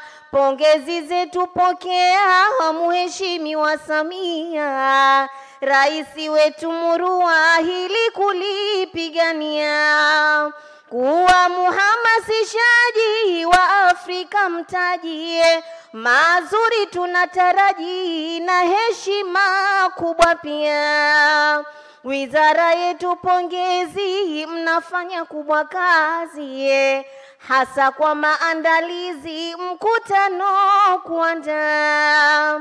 Hongera zetu za dhati kwenu sekretarieti ya eneo huru fiti la biashara Murua. Pokea hongera zetu katibu mkuu wetu Mwamkelemeni mwenzetu, kazi anatufanyia. Pongezi kwenu nasema viongozi kina mama, wakuu wa hizi zama na wastaafu pia. Tunakuomba Mwenyezi uzidi tupa pumzi na afya njema wazi kuwa yafanikisha haya. Twakuomba yajalia, mlinde Mama Samia, umlinde na mabaya Rais wa Tanzania. Nilosoma taratibu mimi Farida Rajabu, Taufiki wangu babu, kwa heri ninaambia. Mama Samia oye!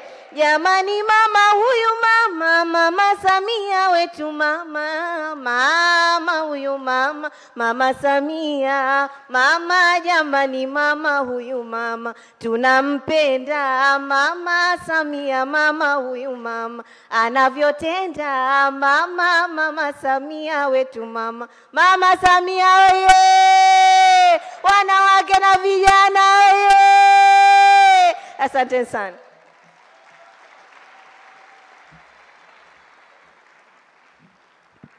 Tanzania hoye!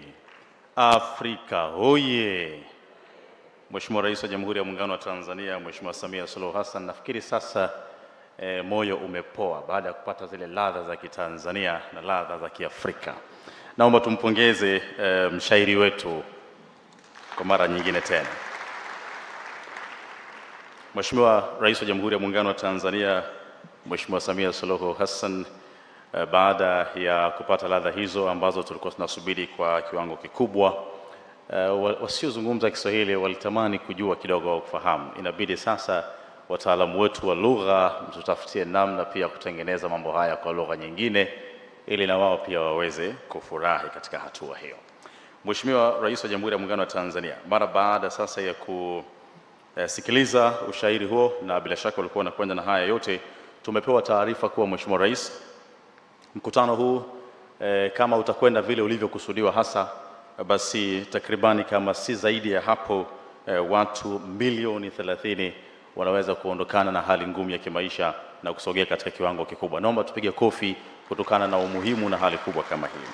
Mheshimiwa Rais, sasa bila kutumia muda mrefu zaidi, naomba tumkaribishe Dr. Shantu Kijaji, mbunge na waziri, Minister of Investment, Industry and Trade kutoka Jamhuri ya Muungano wa Tanzania, ili kuja kuzungumza kwa nafasi yake, na baadaye Mheshimiwa Waziri tunamuomba atumie nafasi hiyo kukaribisha wewe Mheshimiwa Rais wa Jamhuri ya Muungano wa Tanzania kuihutubia hadhara hii na kutufungulia mkutano wetu, na baadaye tuendelee na mjadala kama tulivyokujulisha pale mapema. Tutaendelea kuwa hapa kwa siku 3 kujadili masuala mbalimbali kuhusu biashara kwa wanawake pamoja na kundi la vijana. Karibu sana Mheshimiwa Waziri.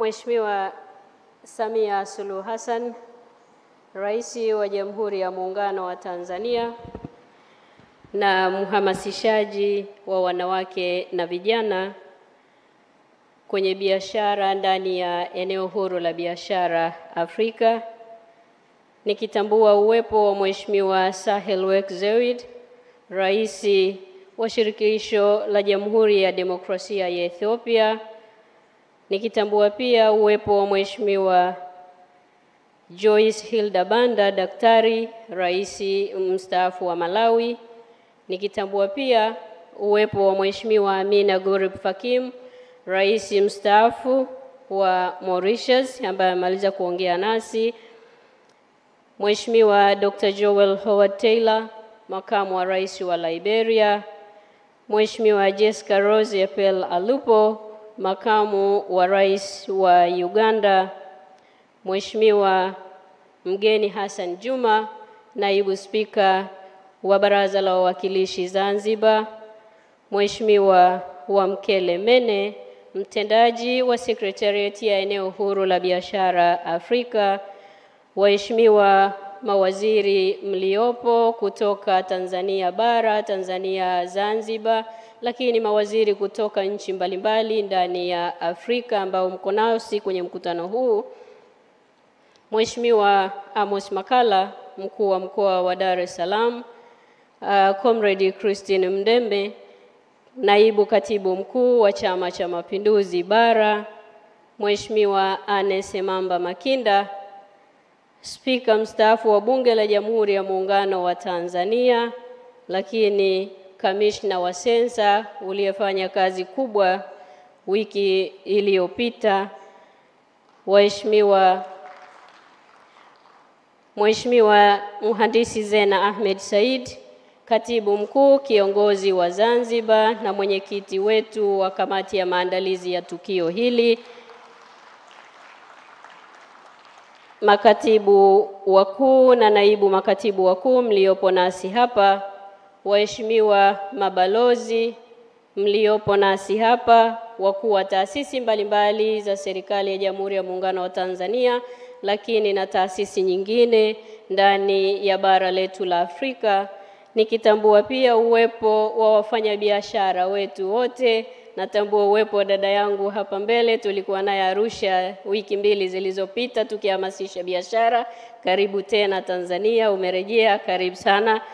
Mheshimiwa Rais, naomba kusema itifaki imezingatiwa. Jamhuri ya Muungano wa Tanzania, Jamhuri ya Muungano wa Tanzania. Mheshimiwa Rais, niruhusu nianze kwa kumshukuru sana Mwenyezi Mungu mwingi wa rehema ambaye ametufikisha siku hii ya leo kwenye tukio letu hili muhimu sana kwa maendeleo ya Afrika yetu na watu wake.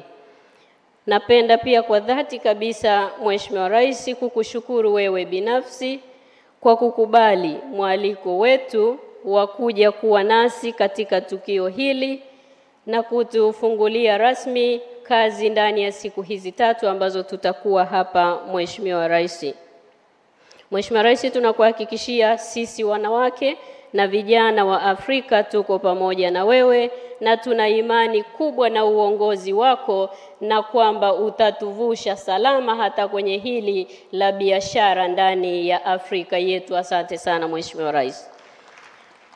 Mheshimiwa Rais, napenda pia kumshukuru sana kaka yangu Wamkele Mene, mtendaji mkuu wa Secretariat ya eneo huru la biashara Afrika, pamoja na Secretariat nzima kwa ujumla wake, kwanza kwa kuamua kuja kufanya mkutano huu hapa kwetu Tanzania na kwa kushirikiana nasi katika maandalizi hadi kufanikiwa kwenye tukio hili siku ya leo.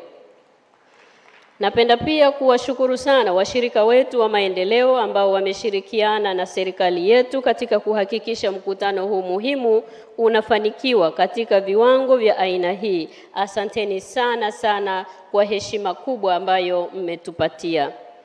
Napenda pia kuishukuru sana kamati ya maandalizi ya pande zote mbili kwa maandalizi mazuri ya mkutano huu. Kipekee kabisa napenda nikupongeze sana Engineer Zena Ahmed Said ambaye umekuwa ni mwenyekiti wetu wa kamati ya maandalizi. Najua hamkulala ndani ya kipindi cha siku 7 zilizopita ili kuona tukio hili limefanikiwa, na hii yote inadhihirisha kwamba wanawake tunaweza na tumeweza. Asante sana mwenyekiti. Mheshimiwa Rais, napenda pia kuchukua nafasi hii kuwakaribisha wote washiriki kwenye mkutano wetu huu ndani ya siku 3 hizi. Karibuni sana wageni wetu Tanzania. Tanzania yetu ni salama, Tanzania ni imara, tuko tayari kwa kazi. Karibuni tushirikiane kwa pamoja. Mheshimiwa Rais, mkutano huu umekuja wakati mwafaka kabisa ambapo nchi za Afrika kupitia Secretariat ya eneo huru la biashara Afrika ziko katika maandalizi ya awali ya uanzishwaji wa itifaki ya wanawake na vijana katika biashara. Hivyo ni imani yetu kuwa sote tutatumia vizuri nafasi hii tuliyoipata kwa kuibua mijadala mipana itakayoleta tija kwa maendeleo ya Afrika yetu, hasa tukilenga kuwajengea uwezo wa kibiashara wanawake na vijana kwa kutoa mapendekezo ambayo yatazingatiwa katika maandalizi ya itifaki hii yenye lengo la kutatua changamoto za ushiriki wa wanawake na vijana katika biashara barani Afrika na hata duniani kwa ukubwa wake.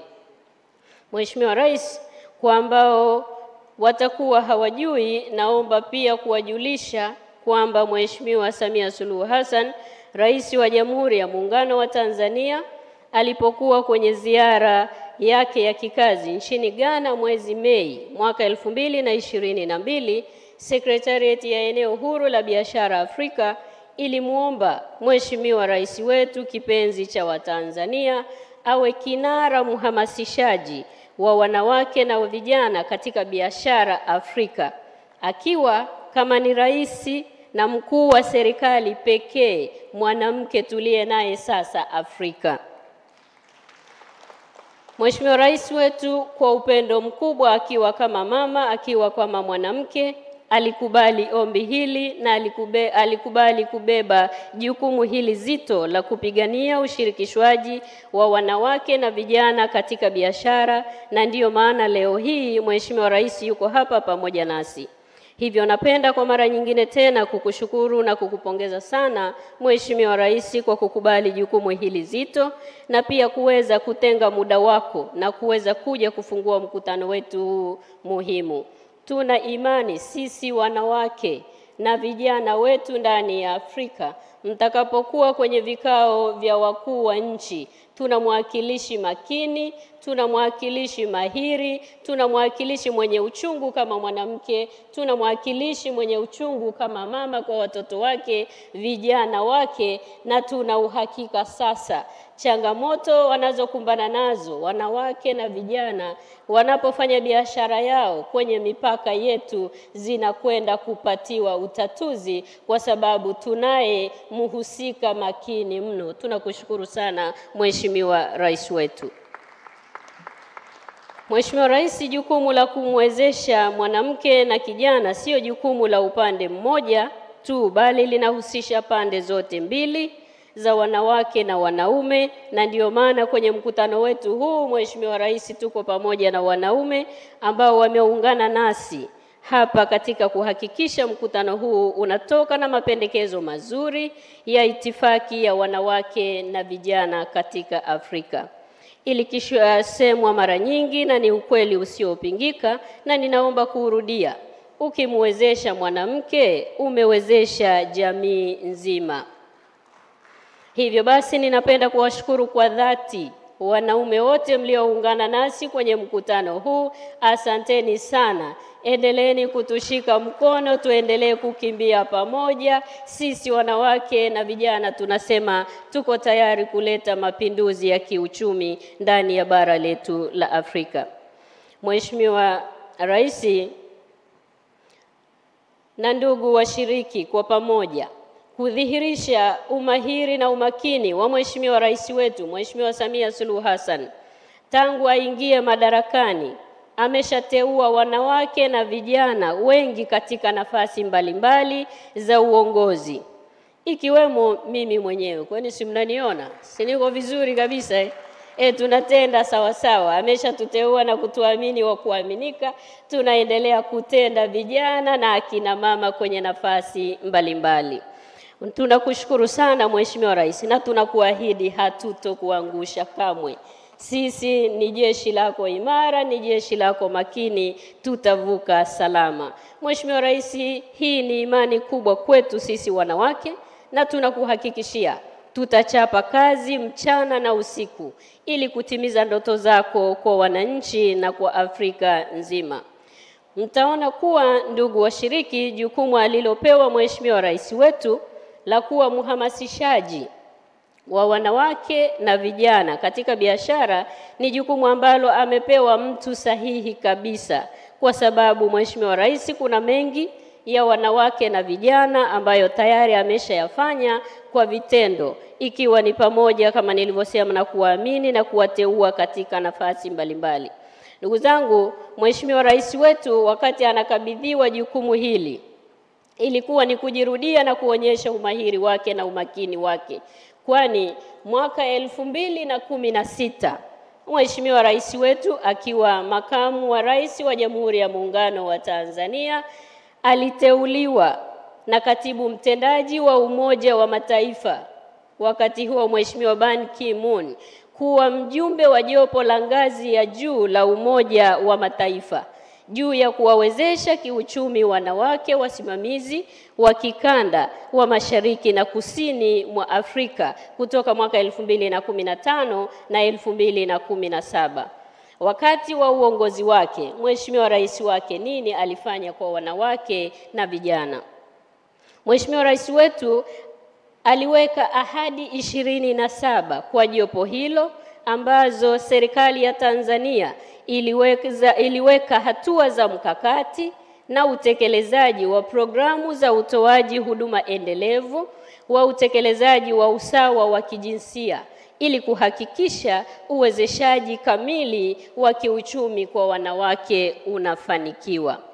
Miongoni mwa hatua zilizochukuliwa kupitia hatua hizo 27 ambazo Mheshimiwa Rais wetu alizisimamia kwa umakini wake ilikuwa ni kusimamia uundaji na uanzishwaji wa majukwaa ya kiuchumi ya wanawake nchini kote, ambapo yaliwaunganisha wenye biashara ndogo, wenye biashara kubwa, na kuhakikisha wale wadogo wanakuwa na wale ambao hawana mawazo ya biashara wanakuwa na mawazo ya biashara.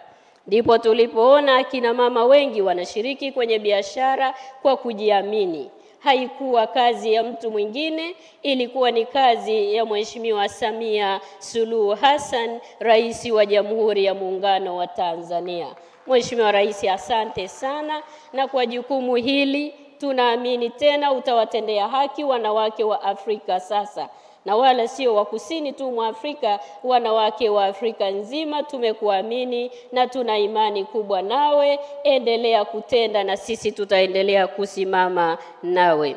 Mheshimiwa Rais, baada ya maneno haya, kwa sababu niliambiwa nije nikutambulisha na nimetambulisha kazi zako nyingi ambazo umezifanya kwa wanawake na vijana, naomba sasa nichukue fursa hii Mheshimiwa Rais wetu nikukaribishe uje useme na Waafrika na Watanzania kwa ujumla, na ni imani yangu kwa uchampioni wako Mheshimiwa Rais, vijana wa Kiafrika wanaokufa kule baharini Mediterranean, vijana wa kike wanaokwenda kutumikishwa na kunyanyaswa, hali hiyo inakwenda kufika mwisho. Mheshimiwa Rais, karibu sana useme nao Waafrika kwa ujumla. Asante sana.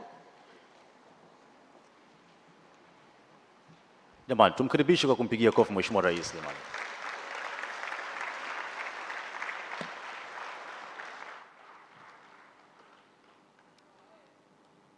Naomba tukae. Please be seated.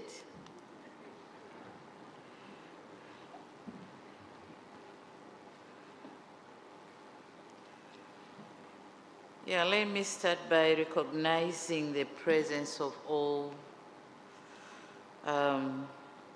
the VIPs who are with us here. Now, sorry, I'm going to use both languages. Swahili mostly, but English in some parts.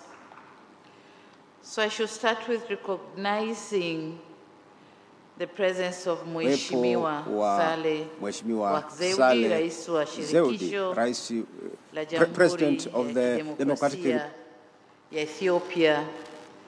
Then Mheshimiwa Joyce Banda, Doctor, former President of Malawi.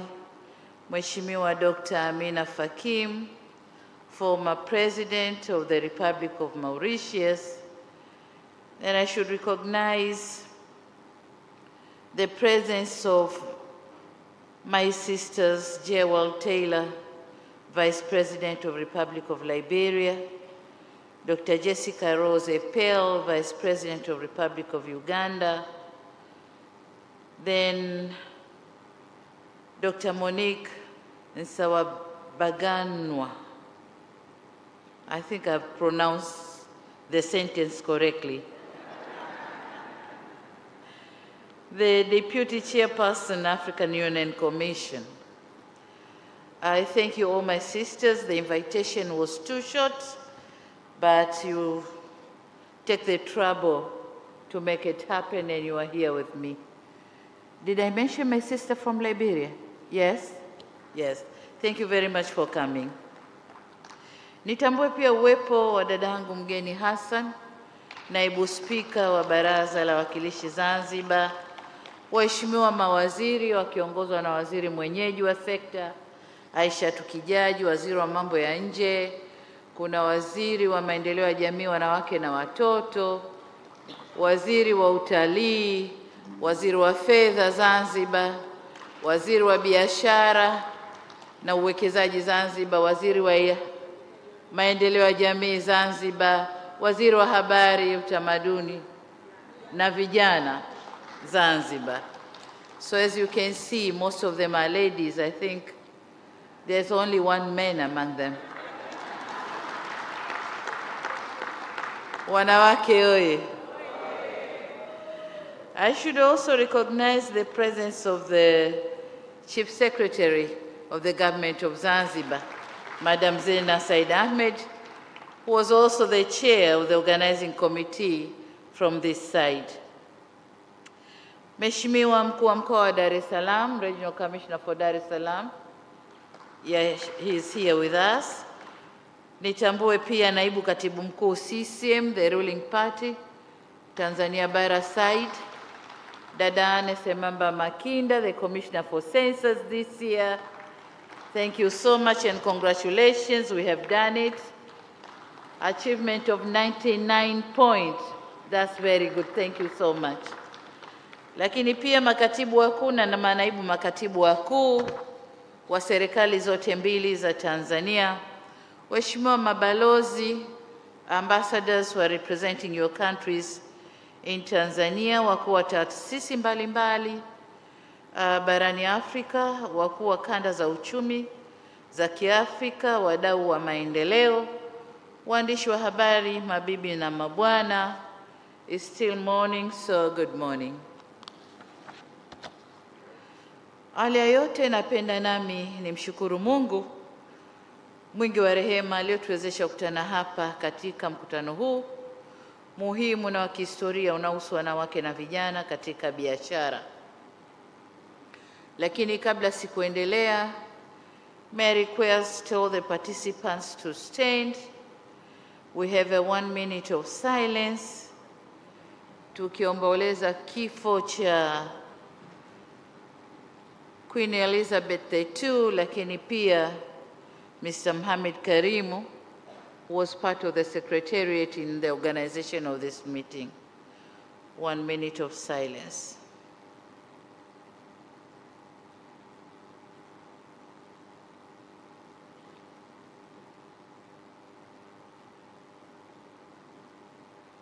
May their souls rest in peace. Amen.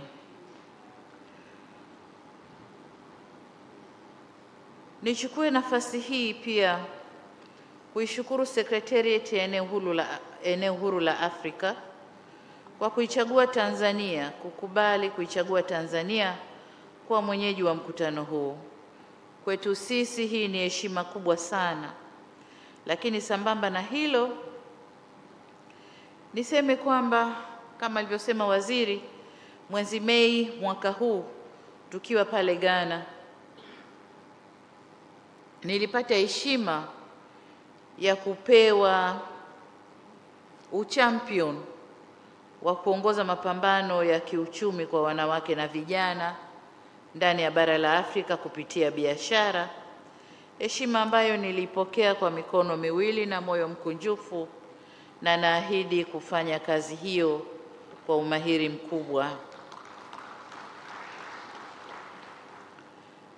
Kwa hiyo nikishirikiana na viongozi wenzangu wa bara letu pamoja na wananchi wa Afrika kwa ujumla wetu, nitajitahidi kulibeba jukumu hilo kwa uwezo wangu wote ili kuhakikisha kuwa ushiriki wa wanawake na vijana kwenye biashara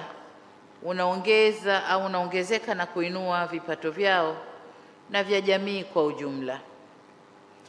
Niseme pia kwamba nawapongeza kwa dhati waandaaji wa mkutano huu na nawashukuru kwa dhati kabisa wale wote waliochangia kifedha au kwa njia nyingine na kwa kazi kubwa iliyofanyika ili kufanikisha mkutano huu.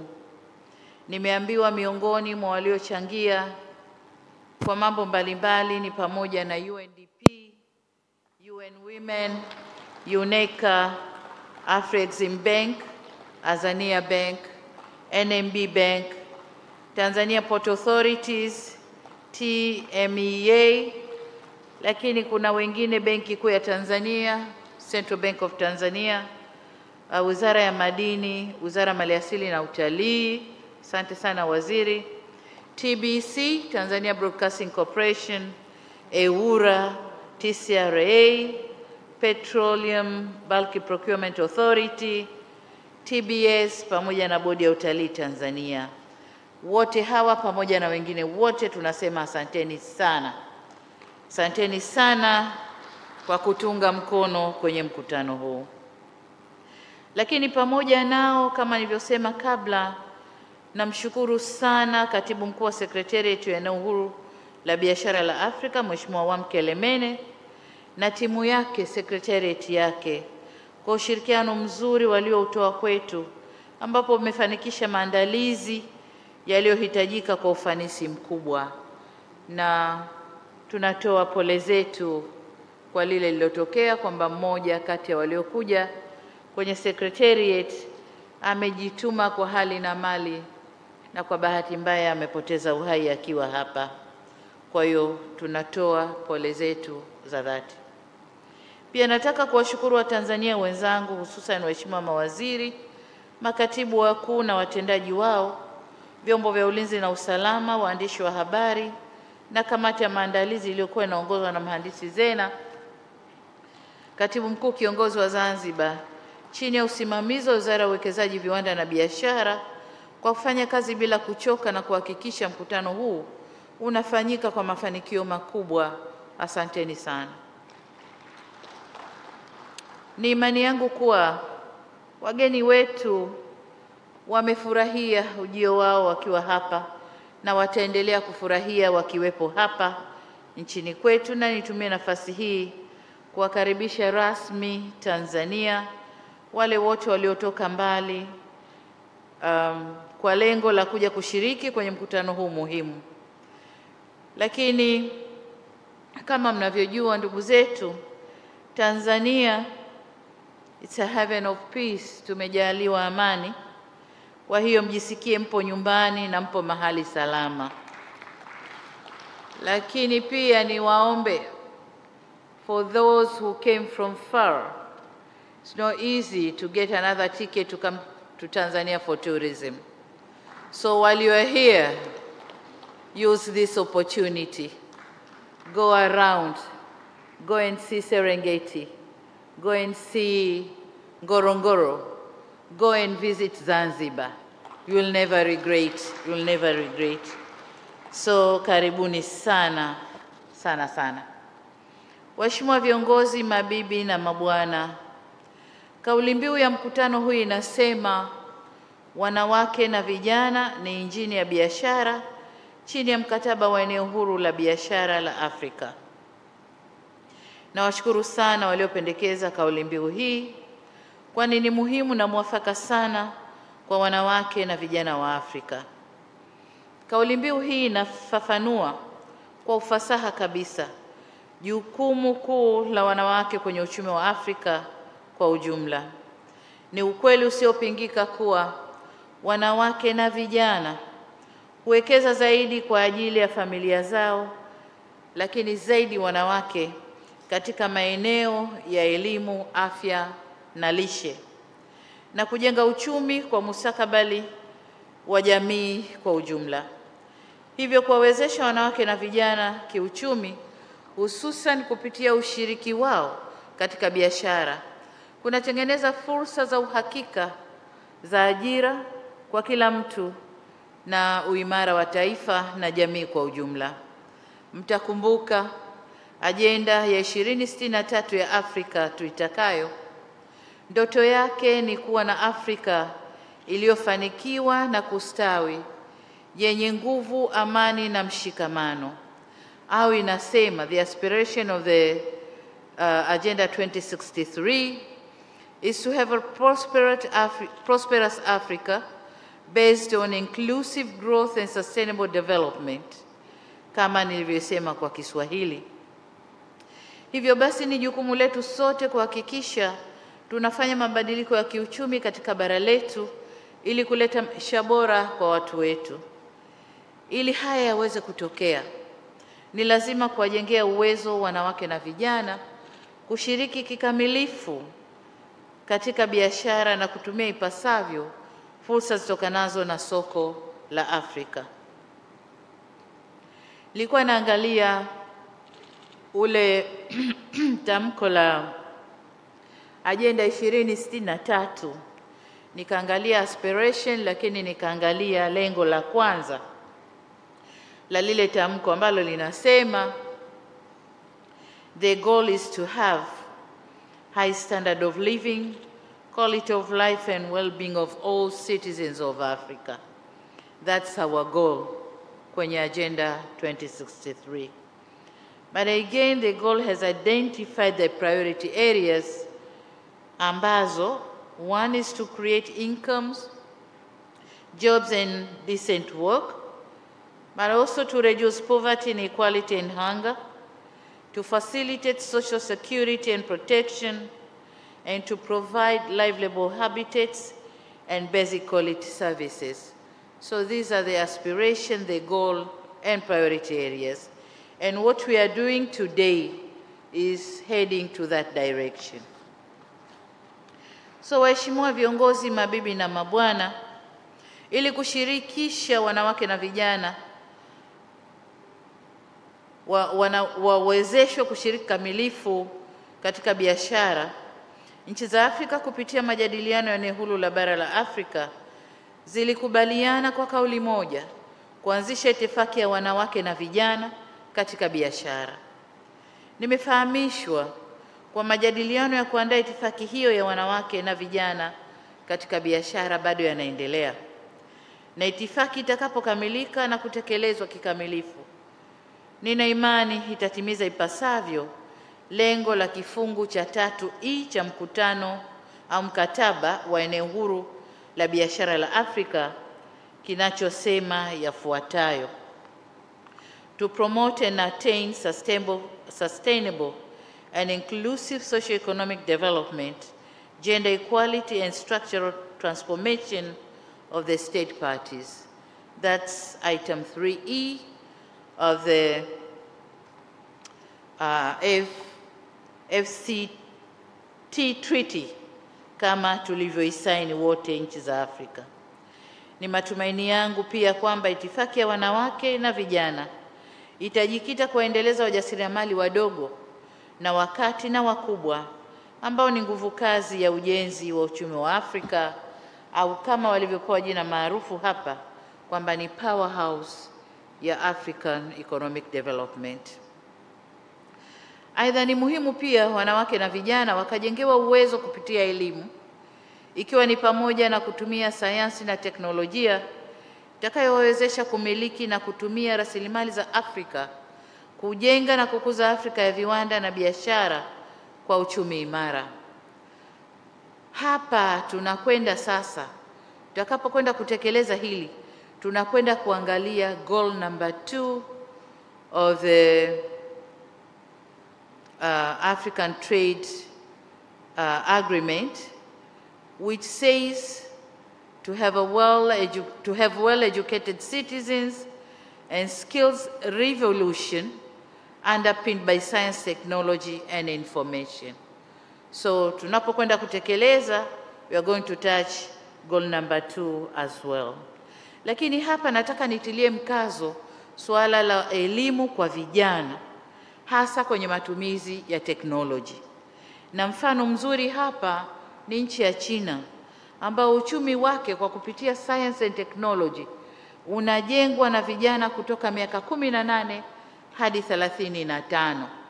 Unaweza kukuta maprofesa wengi wa miaka 35 waliobobea kwenye science and technology, na ndio wana lead makampuni mengi yanayozalisha sana kwa ajili ya uchumi wa nchi yao. Kwa nasi tukijielekeza hivyo, Tanzania tuna vijana wengi ambao wanaweza wakajenga, Afrika tuna vijana wengi ambao wanaweza wakajenga uchumi wetu. Lakini pia niungane na Rais Sahel Work wa Ethiopia kutoa wito kwa mkutano huu, kwamba mkutano huu utoke na mapendekezo ya kisera na mikakati madhubuti ya kuimarisha uwezo wa wanawake na vijana kutumia fursa zinazotokana na mkataba wa eneo huru la Afrika la biashara. Niwaombe wanawake na vijana wa Afrika kuungana nami tunapochukua hatua hii ya kihistoria kuelekea utekelezaji wa maono ya waanzilishi wetu wa ajenda ya Afrika jumuishi, Afrika tunayoitaka. Tunapaswa kutumia eneo huru la biashara la Afrika kama jukwaa la kuendeleza uwezeshaji wa wanawake na vijana wa Afrika, ikiwa ni mojawapo ya malengo muhimu ya ajenda 6023, na kuimarisha upatikanaji wa fursa za biashara kwa wanawake na vijana ili kuwaimarisha kiuchumi na kukuza uwezo wa uzalishaji wa nchi zetu, kama ilivyosemwa vizuri na Dr. Monica.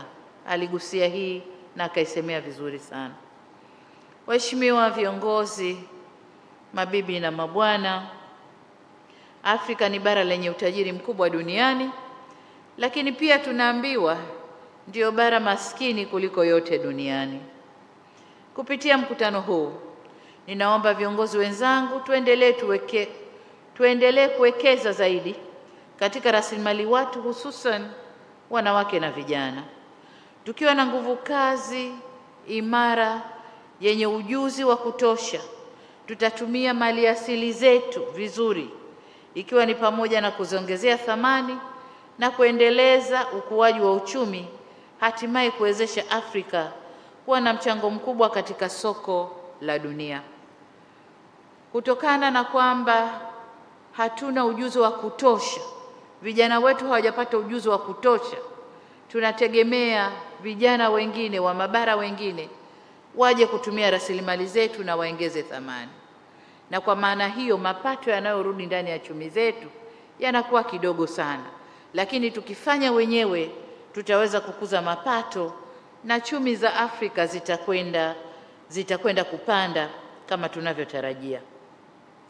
Ninaamini itifaki itakayotegemewa kuandaliwa ya wanawake na vijana katika biashara itaainisha fursa mbalimbali za kisera zitakazowezesha wanawake na vijana kunufaika ipasavyo na soko huru la biashara la Afrika. Na sote tunapaswa kuangalia njia mbalimbali tunazoweza kutumia katika kuimarisha ushiriki wa wanawake na vijana katika biashara. Kwa mfano, mojawapo ya njia hizo ni kuangalia uwezekano wa itifaki ya wanawake na vijana katika biashara kutoa upendeleo wa kipekee wa kuhakikisha baadhi ya manunuzi makubwa ya umma, public procurement, government public procurement, yanafanywa na kampuni zinazomilikiwa na wanawake na vijana. Kwa hapa Tanzania, sheria yetu inasema ni 30% of all public procurement to be given to the women companies. The law is there, the implementation is staggering. So I've been trying to push on that. And I was in the meeting of signing ceremony for the construction of roads, rural roads. And there were about 1,000+ contracts given So I wanted them to offer 30% to women engineers.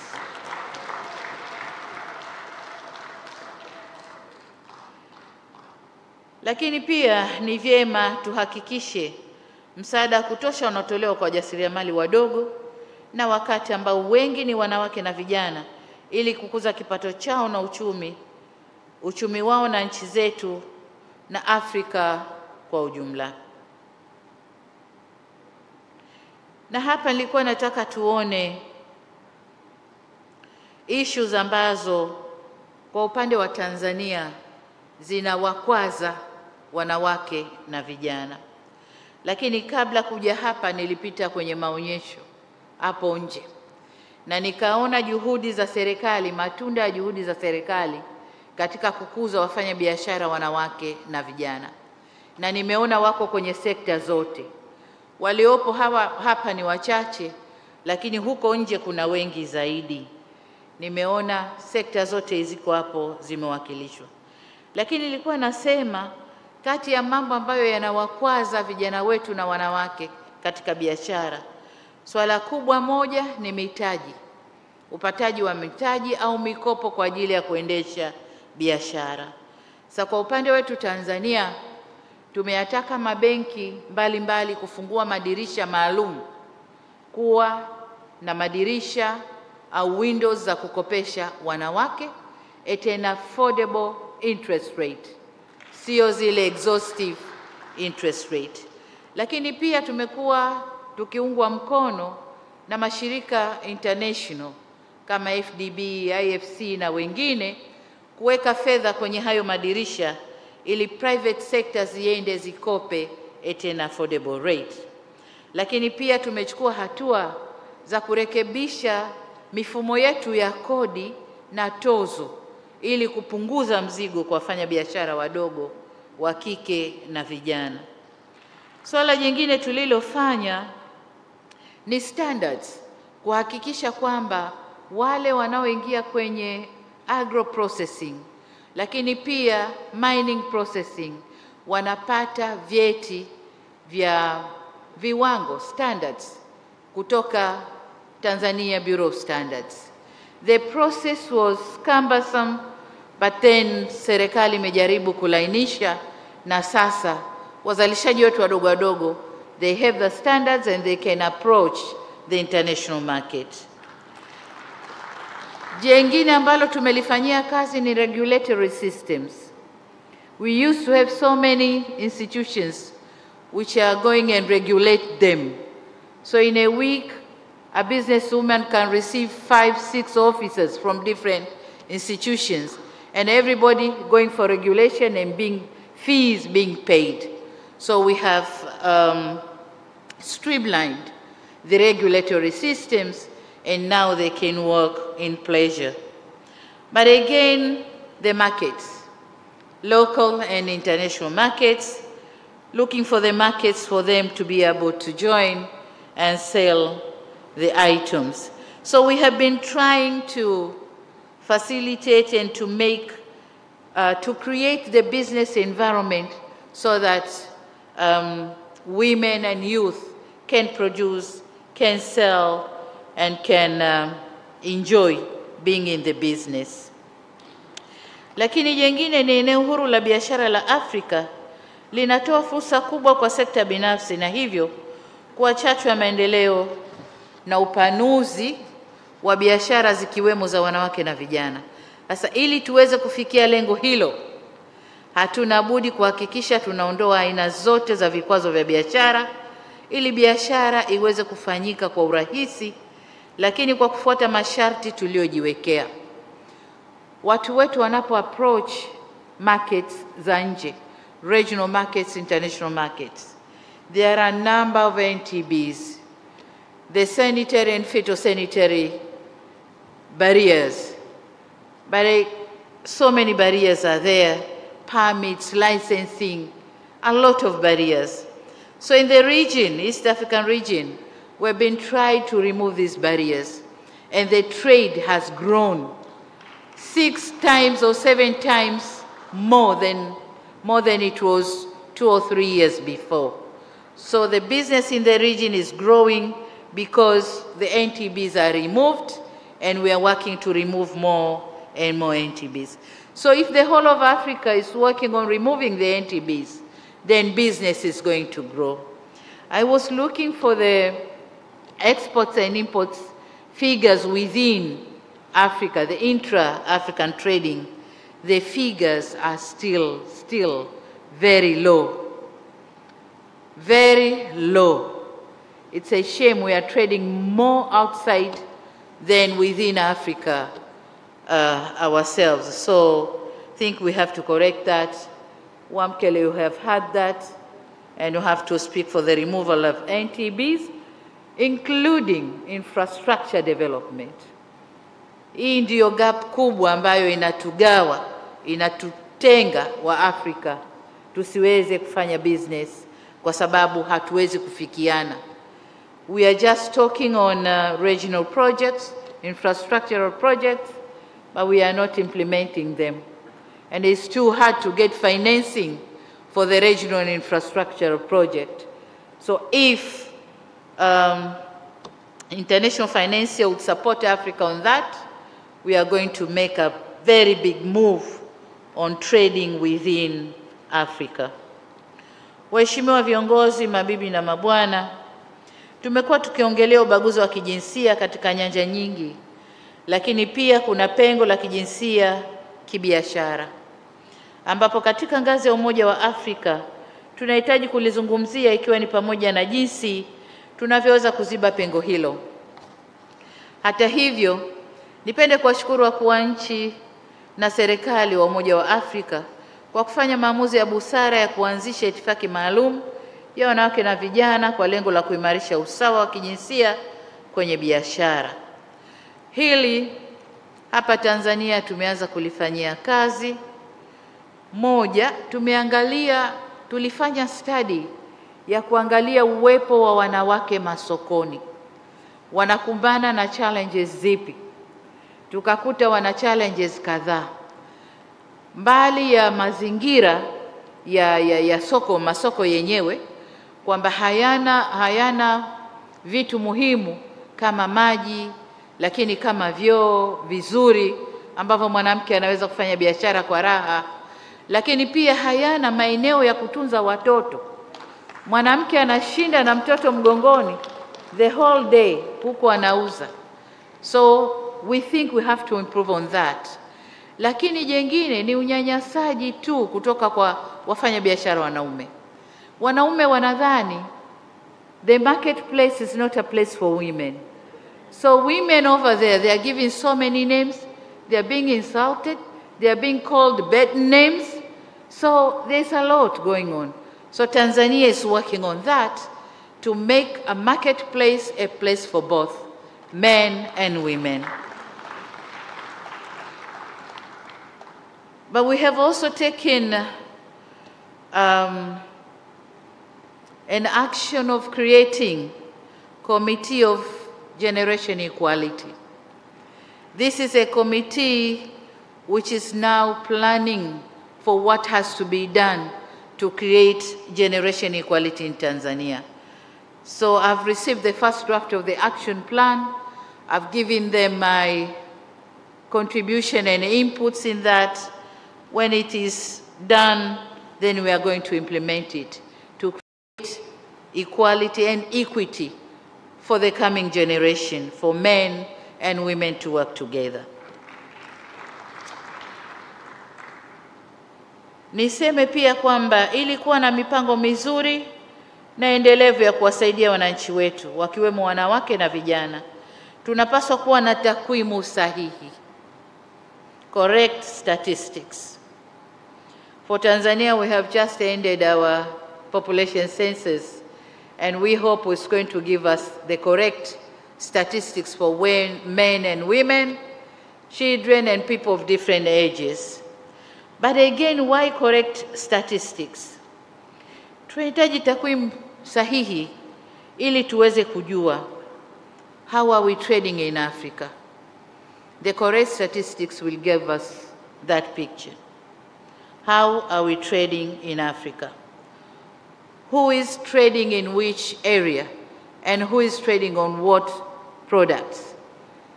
Takwimu sahihi is going to give us that figures.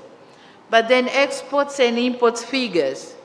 What are we exporting? What are we importing? Exporting from where? Importing to where? Importing from where and exporting to where? Statistics are going to say the truth.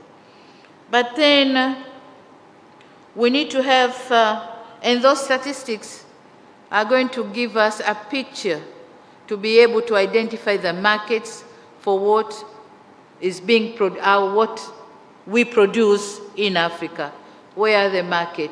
Where can I sell within Africa? Who needs what in Africa?